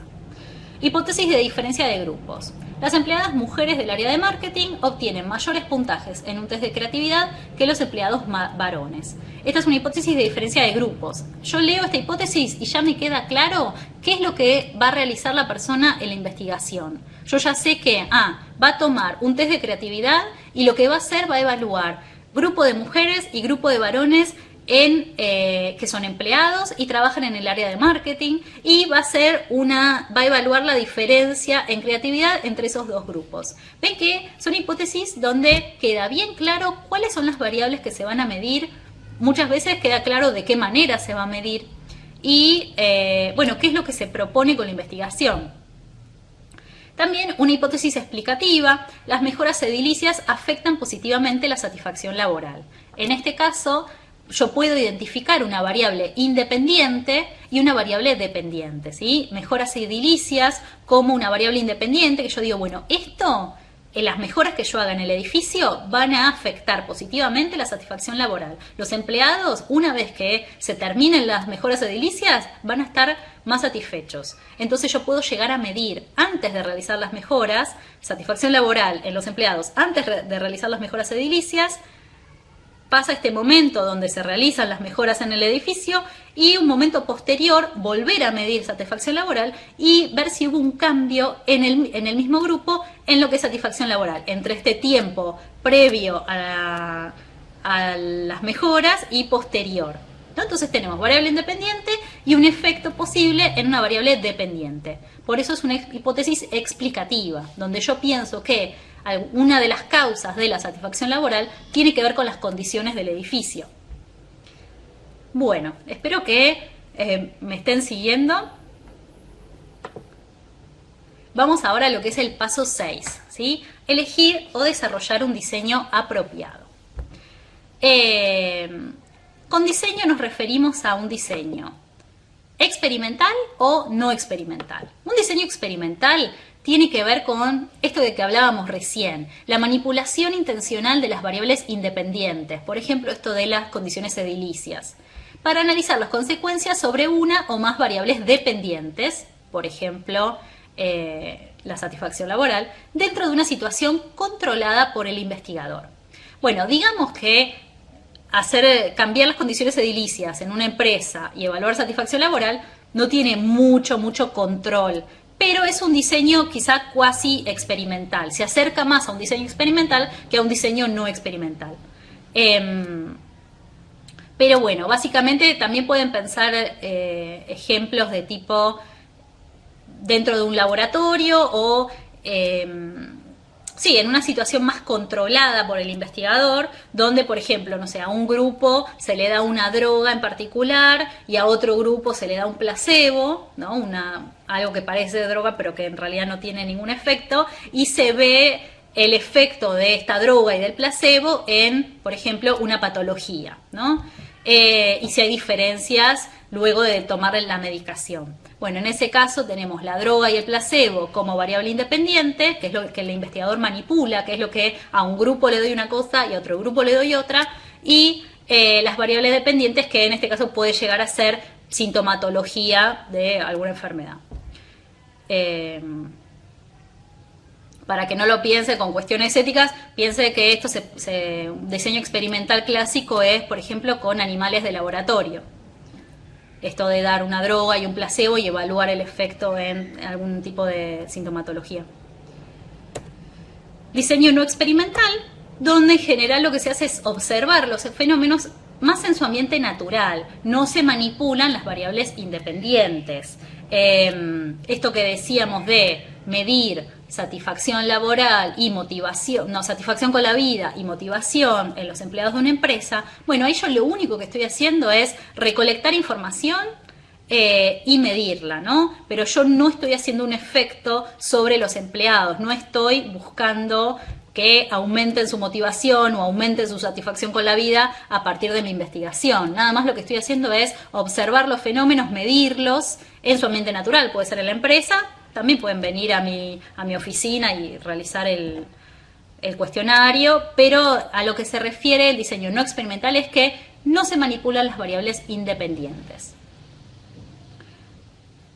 Bueno, el próximo paso tiene que ver con seleccionar la muestra, ¿sí? ¿Quiénes van a ser mis participantes? Yo tengo una población que pueden ser, no sé, lo que yo les decía antes, no sé, los jóvenes de 18 a 21 años de la ciudad de Buenos Aires. Pero yo no le voy a tomar a todos los jóvenes, no les voy a consultar a todos, absolutamente a todos los jóvenes de 18 a 21 años de la ciudad de Buenos Aires, cuál es su empleo o a qué se dedican, sino que voy a seleccionar una muestra. Bueno, entonces, para realizar el muestreo, que es justamente la recolección, o sea, para seleccionar a los participantes, primero tengo que definir cuáles son los casos sobre los que voy a recolectar los datos. Van a ser niños, van a ser adolescentes, va a ser la productividad de una empresa, van a ser familias. Bueno, decidir sobre quién o quiénes, ¿no? Porque quizás la idea de investigación, uno parte con un tipo de participante y después quizás la cambia y se decide por cambiar, ¿no? de casos o de unidades de análisis. Entonces, tener ya definido, a esta altura uno ya tiene definido sobre quiénes va a recolectar los datos, delimitar la población, elegir el método de selección de la muestra, si va a ser al azar, que voy a seleccionar a los jóvenes, por ejemplo, o no probabilístico, intencional. Entonces, el método de selección puede ser probabilístico o no probabilístico, al azar o no al azar. Precisar el tamaño de la muestra requerido. Depende del tipo de estudio, depende del alcance de estudio, depende si yo quiero generalizar los datos o no, depende de muchas cuestiones.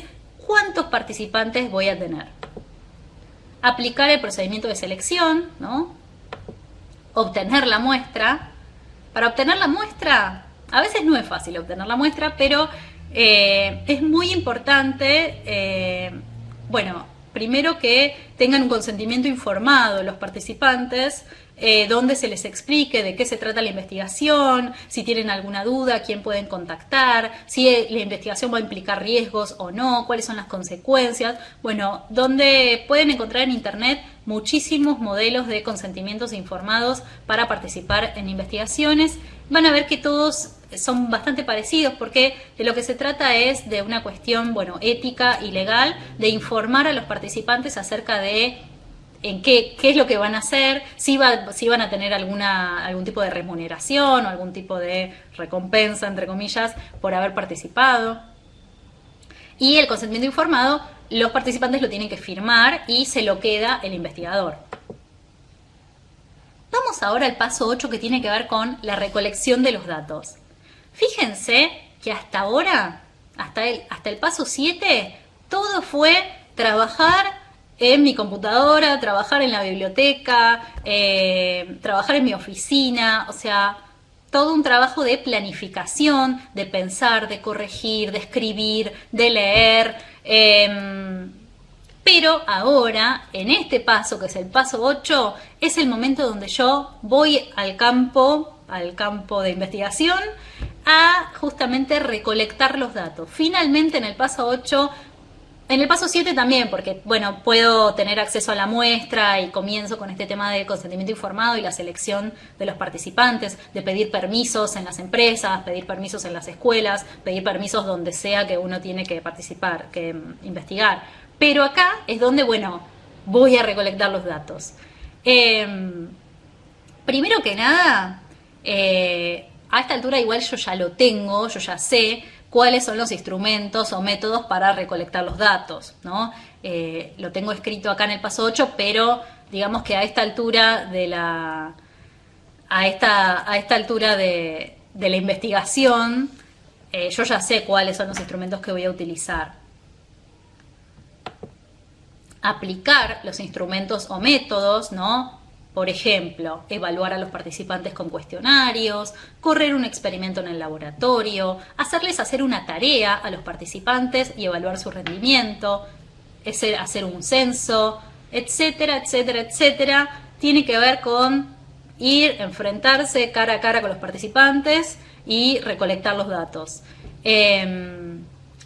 A ver, también puede ser por internet.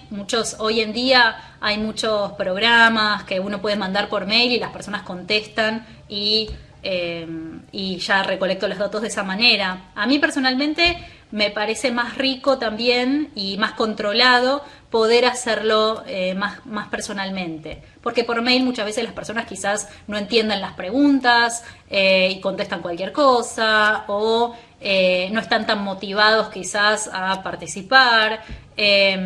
O hay comentarios o cuestiones que la persona quisiera agregar y que pueden ser útiles para mi investigación y que si no estoy en contacto con la persona o si no observo en el lugar donde trabaja, por ejemplo, o en el lugar donde desarrolla sus actividades,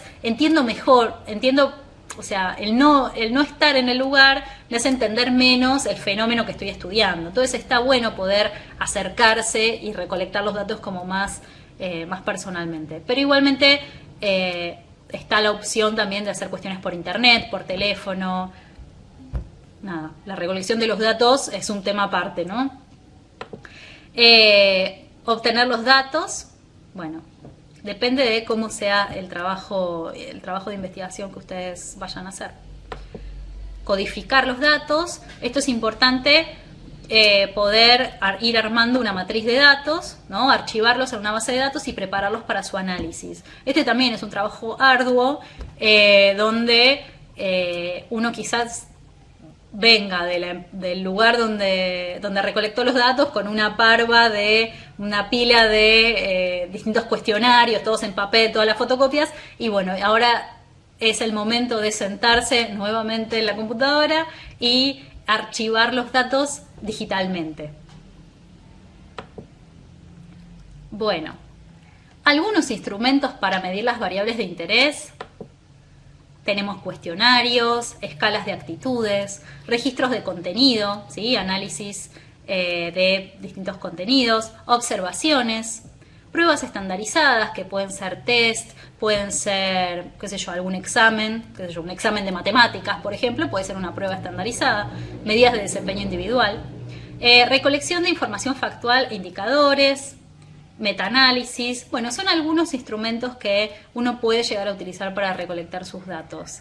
En la bibliografía, dentro de lo que está dentro de la biblioteca de la universidad, yo les recomiendo después, en el segundo curso les recomiendo un capítulo en particular que es sobre instrumentos de recolección de datos, donde está información muy detallada. Pero dentro de lo que es el grupo de metodología de la investigación, yo ya les fui seleccionando algunos libros donde tienen información sobre instrumentos de recolección de datos y cuestiones de metodología. Pero bueno, es importante que aquellos instrumentos que utilicen estén adaptados para su región, que sean instrumentos válidos, instrumentos confiables. Muchas veces uno no sabe cómo funciona un instrumento, entonces primero lo toma en una muestra piloto para ver cómo funciona esto. ¿Puede utilizarse más de un tipo de instrumento? Sí, obviamente. Es conveniente.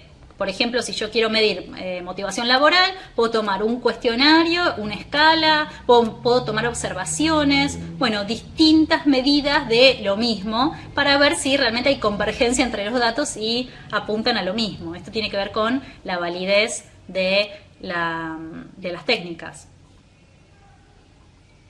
Bueno,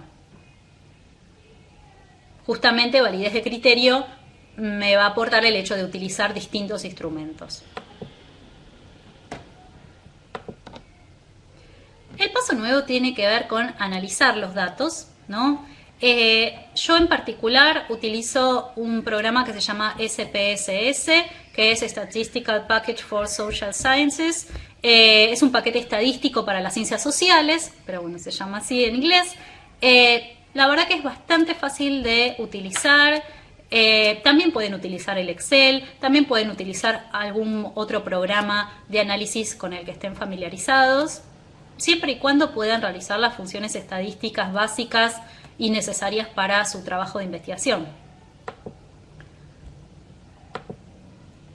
Bueno, dentro del análisis de los datos, lo primero que se hace es el análisis descriptivo, ¿no? Cuántas personas participaron, cuántos hombres, cuántas mujeres, las distintas cuestiones más datos sociodemográficos. Ahí van a sacar porcentajes, frecuencias, visualizar los datos por variable, ¿no? ¿Qué contestaron las personas para motivación laboral? ¿Cuáles fueron los puntajes máximos, los puntajes mínimos, la variabilidad entre los sujetos, el promedio? Evaluar la confiabilidad, validez y objetividad de los instrumentos de medición. Muchas veces, si no son instrumentos que sean muy utilizados en la región donde ustedes estén, muchas veces lo que van a tener que hacer es estudios de confiabilidad y validez para ver, bueno, a ver si realmente midieron lo que querían medir. Analizar e interpretar mediante distintas pruebas estadísticas las hipótesis planteadas. En este caso van a ser, por ejemplo, correlaciones de Pearson o T-Student para ver diferencia de grupos, pueden hacer ANOVAs, bueno, distintos tipos de regresiones múltiples, distintos tipos de análisis estadísticos inferenciales para justamente poner a prueba las hipótesis, para ver si las hipótesis que ustedes plantearon se pueden quedar con esa hipótesis o no hay evidencia suficiente para afirmar que son verdaderas.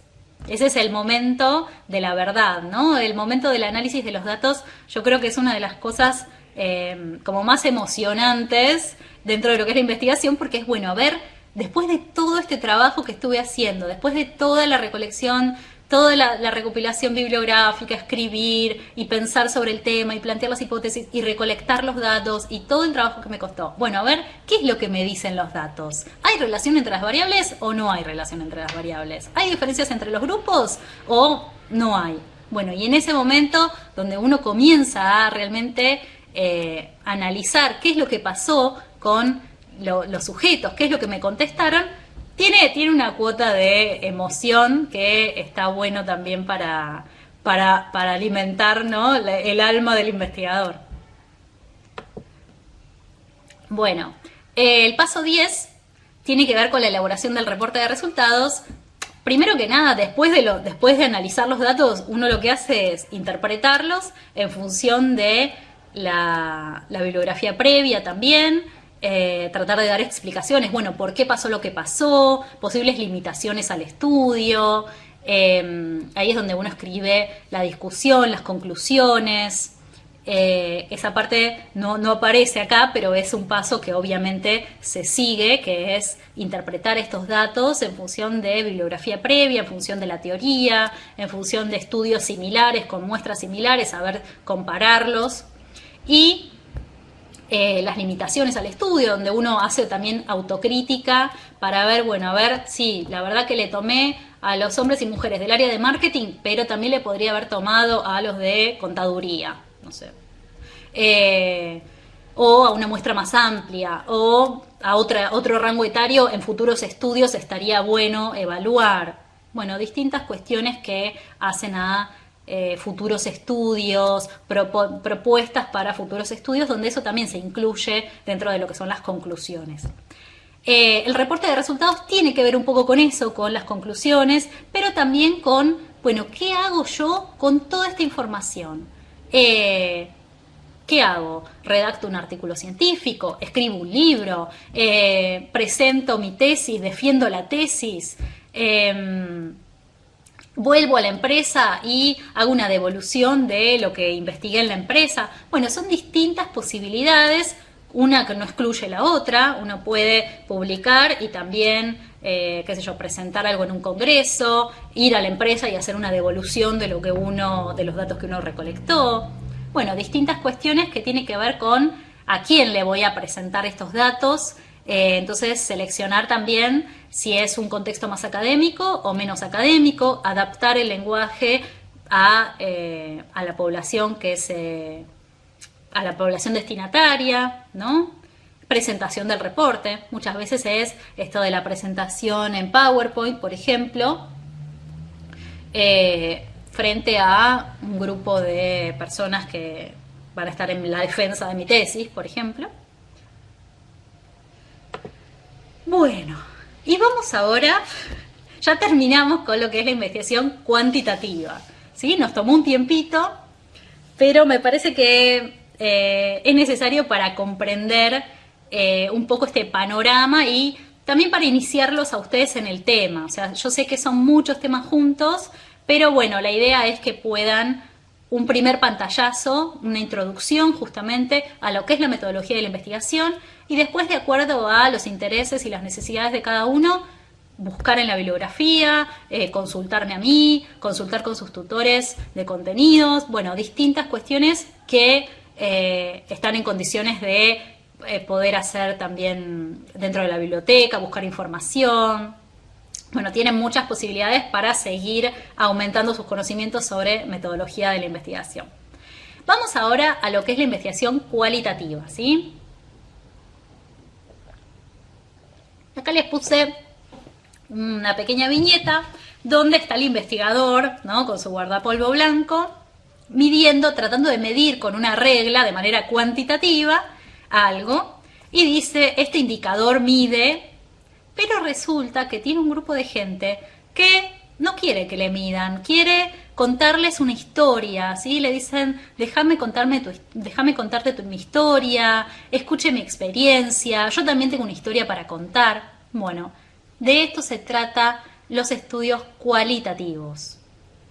Entonces, ¿por qué la investigación cualitativa? Porque muchas veces lo que es importante dentro de los grupos humanos son los motivos de las personas, los valores, los significados sociales, y a esto es lo que apunta a investigar la investigación cualitativa, más que sobre la búsqueda de causalidad, sobre generalizar resultados, sobre hacer predicciones asociadas al mundo físico, que está más relacionado con lo cuanti.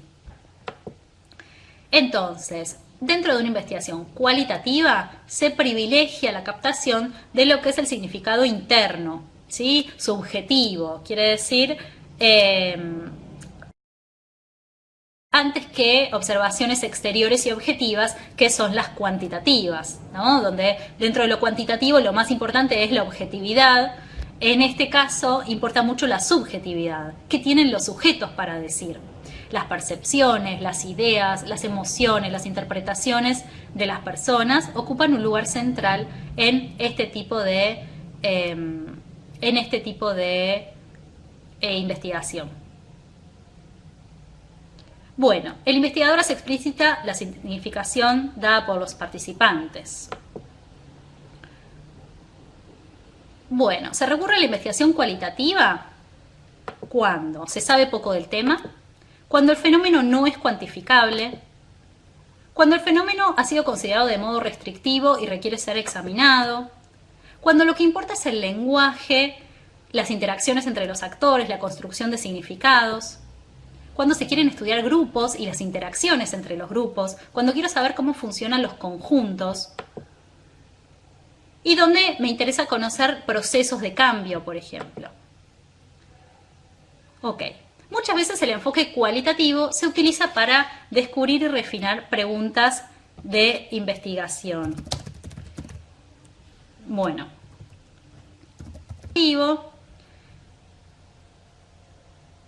el investigador comienza examinando el mundo social y luego en este proceso desarrolla una teoría coherente con lo que observa que ocurre, ¿no? Como que primero entra al campo, explora, describe y luego va a generar perspectivas teóricas y hipótesis. Las hipótesis van a ir surgiendo a medida que avanza el proceso de investigación. Tiene una lógica inductiva que va de lo particular a lo general, quiere decir que de los datos que uno va recolectando va a ir generando una teoría, muchas veces es como una teoría propia, a partir de lo que se observa. No hay manipulación de las variables. Y se dice que el enfoque cualitativo es naturalista e interpretativo, porque estudia los objetos y seres vivos en sus contextos naturales, no en laboratorios o en situaciones como más artificiales, y interpretativo porque intenta encontrar sentido a los fenómenos en términos de los significados que las personas le otorguen. Es muy importante la reflexión que hace el propio investigador, las interpretaciones que hace de lo que va encontrando. La subjetividad del investigador es muy importante. El investigador tiene que tener en cuenta sus valores, sus creencias, sus perspectivas, sus expectativas. Todo eso va a influir en su percepción y en la construcción de la realidad que está estudiando. Y obviamente hay una relación entre el investigador con los participantes, donde se pueden afectar mutuamente. Ven que el enfoque cualitativo tiene mucho más que ver con lo relacional, con los vínculos, con los significados personales, es mucho más subjetivo. El ingreso al campo es muy rápido. Una vez que yo planteé el problema y estuve leyendo sobre el tema, ya puedo ir al campo para empezar a entrevistar, empezar a observar, generar preguntas. Ese tema en particular, se ingresa al campo donde uno va a buscar respuesta a las preguntas de investigación. Y seguramente dentro del campo se van a generar nuevas preguntas. Acuérdense que la investigación cualitativa es mucho más flexible que la otra investigación. Entonces, muchas veces, en la medida que uno va recolectando información, va generando nuevas ideas, nuevas preguntas, nuevas hipótesis. Obviamente, lograr el ingreso al ambiente implica obtener el permiso de parte de quienes controlan el ingreso y también el consentimiento de quienes participarían de nuestra investigación. Otra vez volvemos al tema del consentimiento informado, ¿no? También es importante entrar de la manera menos disruptiva posible. Muchas veces uno comienza en el lugar y todos empiezan a actuar de manera diferente porque está el investigador, que es como un extraño al lugar. Y a medida que pasa el tiempo, la gente se va acostumbrando a la presencia del investigador y empiezan a actuar de manera más natural. La inmersión inicial en el campo implica observar los eventos que ocurren, anotar, ¿no? Estar tomando notas, por ejemplo, se puede grabar, se puede filmar, depende del permiso también que nos den en el lugar. Establecer vínculos con los participantes, recabar datos sobre el lenguaje, las maneras de expresarse, las historias que tengan para contar los participantes, las relaciones entre los distintos participantes.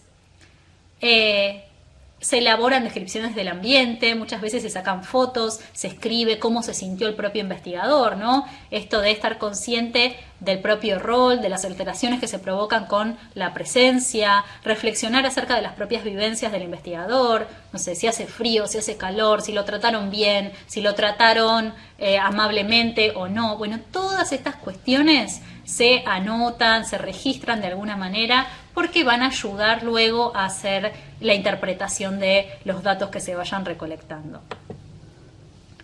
Entonces, durante esta inmersión inicial, durante esta primera fase de recolección de datos, uno hace observaciones múltiples, generales, con poco enfoque, ¿no? Como que va captando las distintas sensaciones y sirve justamente para ir familiarizándose con el ambiente, para entender mejor a los participantes.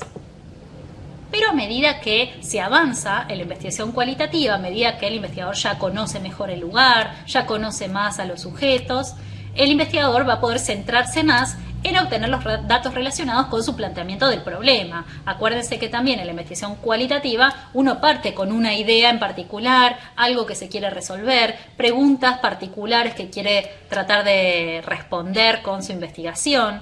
Entonces, si bien en un primer momento es como una información mucho más amplia, luego va a ir más a las cuestiones más puntuales de su problema de investigación. Algunos de los instrumentos que se utilizan en la investigación cualitativa: anotaciones de la observación directa, justamente esto que les decía, escribir, anotaciones personales también. O sea, tenemos por un lado las cosas que se observan y también las cosas de los sentimientos del investigador, cómo se siente, cosas que observa, cómo lo tratan, distintas cuestiones.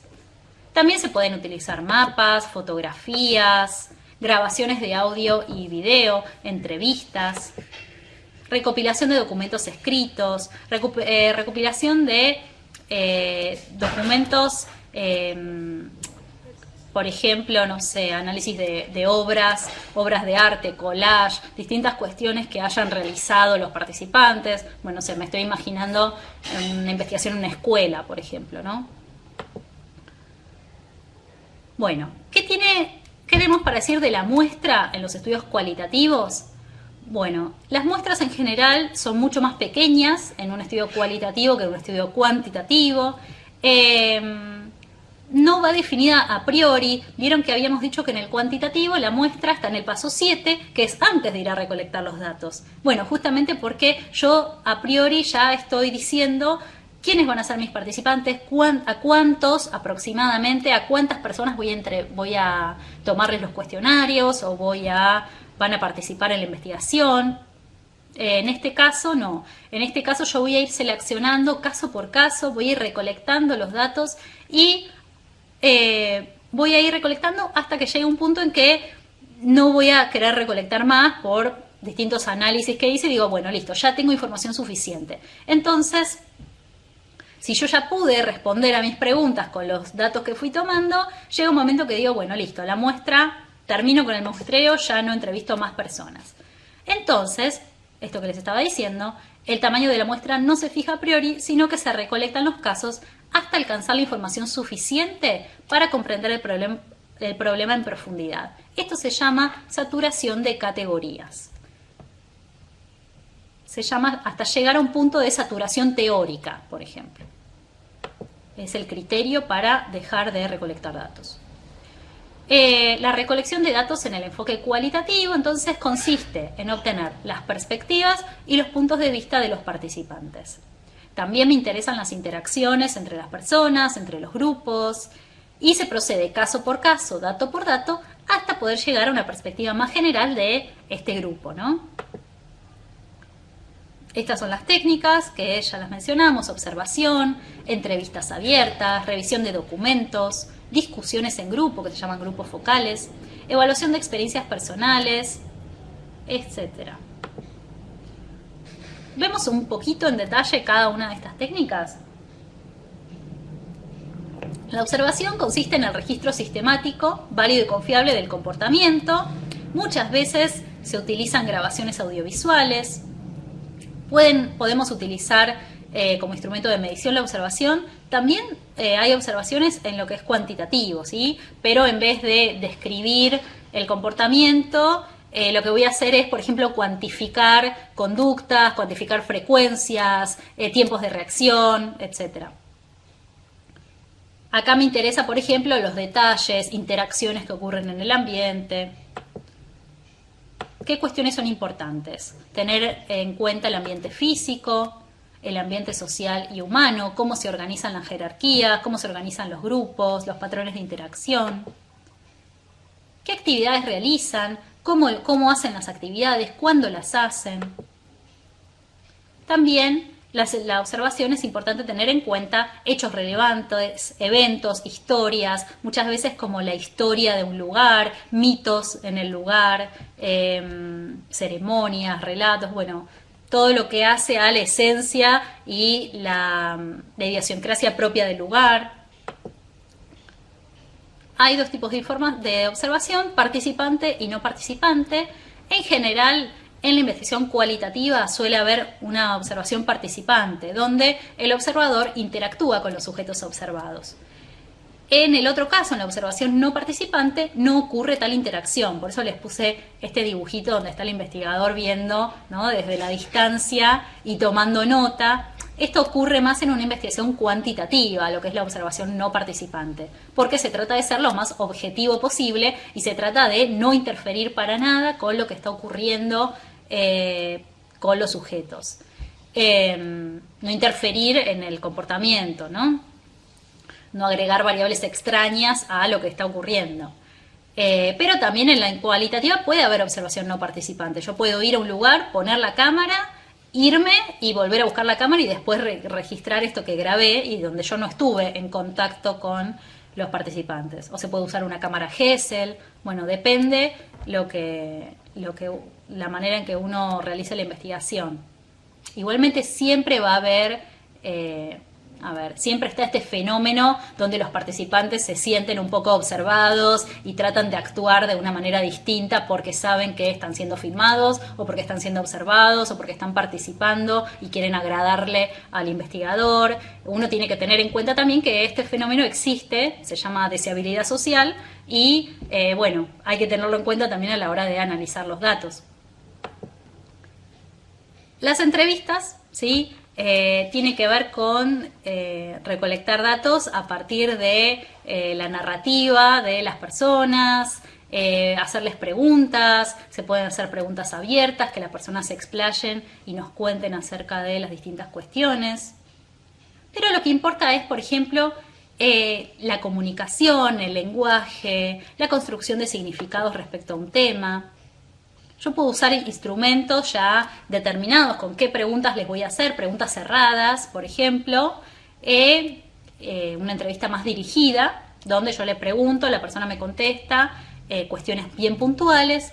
Puede ser una entrevista más semidirigida, donde la persona responde con respecto a distintas áreas, que yo lo voy guiando, o también unas entrevistas más abiertas, donde la persona va relatando sobre las cuestiones de las que tiene más ganas de contarnos. Otro instrumento puede ser los grupos focales, ¿sí? Que son como una especie de entrevistas grupales, entre 3 y 10 personas más o menos, donde los participantes conversan en torno a uno o varios temas, bajo la conducción de un moderador del grupo. También se llaman focus groups o grupos focales. Y justamente lo que me importa es, más allá de hacer la misma pregunta a varios participantes, poder generar y analizar la interacción entre ellos y también comprender cómo se construyen los significados de manera grupal. Para el análisis de los datos cualitativos, bueno, justamente se trata de reflexionar sobre los datos recabados. No hay análisis estadísticos, depende, quizás un poquito puedo hacer un estudio mixto que tenga datos cuantitativos y cualitativos, entonces voy a poder hacer un poquito de análisis estadístico sobre los datos más medibles, pero después hay cuestiones que tienen más que ver con la interpretación del propio investigador a partir de los datos, estas narraciones, este lenguaje, estas interacciones que fue recabando. Entonces, para efectuar el análisis, primero los datos se organizan, las narraciones orales se transcriben, ¿no? Es muy importante poder transcribir todas las observaciones que uno realizó, todo en detalle las entrevistas, por eso se utilizan instrumentos de grabación para tener textual lo que dijo la persona. Y si ustedes miran distintos artículos científicos que hayan realizado investigaciones cualitativas, van a ver las diferencias con uno cuantitativo, donde, por ejemplo, los datos que se ofrecen en las investigaciones cualitativas son transcripciones textuales de cosas que dijeron las personas en relación a el tema que se está investigando. Entonces, los datos justamente son palabras o observaciones, como habíamos dicho, bueno, no sé, de fotografías, del lugar, pero en general son narraciones, lenguaje. A veces se usa un programa que se llama Atlas-T, que es para el análisis de estos datos cualitativos. Pero bueno, es muy importante el criterio del investigador y es como el trabajo más arduo está en este momento. A diferencia quizás del cuantitativo, donde el trabajo arduo estaba como al principio y toda la planificación y todo lo que tiene que ver con el diseño y la recolección de los datos y la matriz de datos. Bueno, acá me parece que, no sé, a mi criterio, como la parte más compleja y donde ahí se tiene que poner el investigador realmente a utilizar todo su ingenio, es en la parte del análisis de los datos. A ver, bueno, de todo este mar de datos, de narraciones, de lenguaje, todo esto que tengo, bueno, ¿qué puedo interpretar, no? ¿Qué categorías puedo agrupar lo que la gente me está diciendo en distintas categorías, en distintos temas? Aquí es donde está el trabajo arduo del investigador. Bueno, resumiendo, ¿sí? Ya vamos terminando. Tenemos análisis tenemos enfoque cuantitativo, enfoque cualitativo. ¿Cuáles son las diferencias básicas? Ya estuvimos hablando de esto a lo largo de todo el curso, pero para repasar un poquito. El planteamiento del problema. Dentro de lo que son las características del enfoque cuantitativo, tenemos la orientación hacia la descripción, predicción y explicación. Es mucho más específico, más acotado, está dirigido hacia datos medibles u observables. En cambio, en el cualitativo Se tiende más a la exploración, el entendimiento del fenómeno como más en profundidad, es mucho más general y amplio el planteamiento del problema y está dirigido a las experiencias de los participantes. La revisión de la literatura cumple un rol fundamental en el estudio cuantitativo y me sirve para la justificación, para el planteamiento y la necesidad del estudio, ¿no? En cambio, en el cualitativo cumple un rol más secundario. Con respecto a la recolección de los datos, en el estudio cuantitativo se usan instrumentos ya predeterminados, se recolectan datos numéricos, la muestra es amplia porque justamente cuanto más casos tengas, más posibilidad tengo de generalizar los datos a la población. En cambio, dentro del estudio cualitativo, los datos van emergiendo poco a poco, ¿sí? La recolección de los datos entonces es caso por caso, los datos suelen ser en texto o en imagen y en general el número de casos es más pequeño. Sí, siempre es más pequeño. El análisis de los datos, usamos análisis estadístico, hacemos descripción de tendencias, comparación de grupos, relación entre variables, comparación de resultados con predicciones y estudios previos, todo esto para lo que es lo cuantitativo. En cambio, en el cualitativo, el análisis de los datos es análisis de textos, análisis de material audiovisual, descripción, análisis y desarrollo de temas, significado profundo de los resultados. Bueno, y ahora les propongo un pequeño ejercicio para que realicen en su casa, tranquilos, que tiene que ver con pensar en su propio proyecto de investigación. Entonces, pónganse a escribir, pónganse a pensar qué temas en particular les interesaría investigar, ¿sí? Libérense hacia todos los temas que les interesa y después hagan un recorte, pero ahora hagan brainstorming y piensen bien las distintas cuestiones que los motiven personalmente. ¿Cuáles serían las preguntas de investigación que los guían? Vieron que yo en el ejercicio anterior les había dicho, ¿qué preguntas generales? ¿No? Que yo a veces esas preguntas generales las puedo ya encontrar directamente en la bibliografía. Acá sería, ¿cuáles son las preguntas de investigación? ¿Cuáles son las que yo quiero responder con mis datos? Ya poniéndose a pensar un poquito más puntualmente. ¿Qué objetivos se propondrían alcanzar con su estudio? Entonces, ponerse a escribir las preguntas, los objetivos, ir tratando de definir esos temas. ¿Quiénes formarían parte de la muestra? ¿A quiénes les interesaría? ¿A qué o a quiénes? ¿No? Porque a veces uno quiere medir, productividad, quiere medir algo en un producto, distintas cuestiones.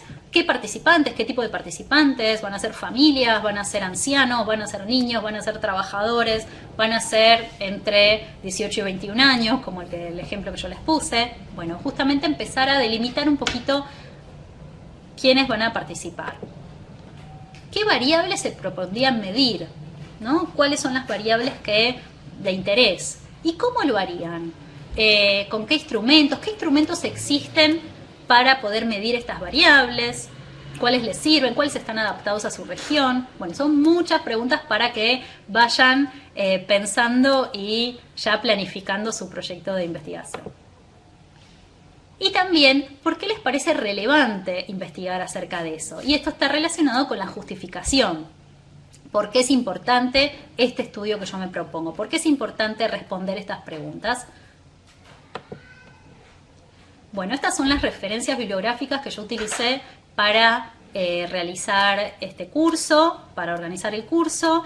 Con respecto a las referencias, yo utilicé 3 libros. Hay 2 que pueden acceder desde la página de LICS, desde la biblioteca, que son los de Gil Pascual, Metodología Cuantitativa en Educación, y el de Sáez López, de Investigación Educativa, ¿sí? Son 2 libros que están disponibles en la biblioteca de LICS University. Y después el manual de Hernández Sampieri, Fernández Collado y Baptista Lucio, que es Metodología de la Investigación. Es un libro que es fácilmente se puede conseguir en internet, ¿sí? Está disponible, así que es un libro que yo les recomiendo mucho. Está la edición ahora de 2014, que es la 6ª edición. La verdad que es muy buena la referencia para utilizar, tiene muchos ejemplos, es muy fácil de entender y es básicamente la línea troncal que usé para armar la clase. Así que, bueno, nada, cualquier duda o consulta pueden recurrir a esos 3 libros que realmente son muy completos y brindan mucha información sobre el tema de metodología. Nada, bueno, muchas gracias por su atención, espero que hayan disfrutado la clase y bueno, cualquier consulta ya saben que me pueden contactar. Saludos.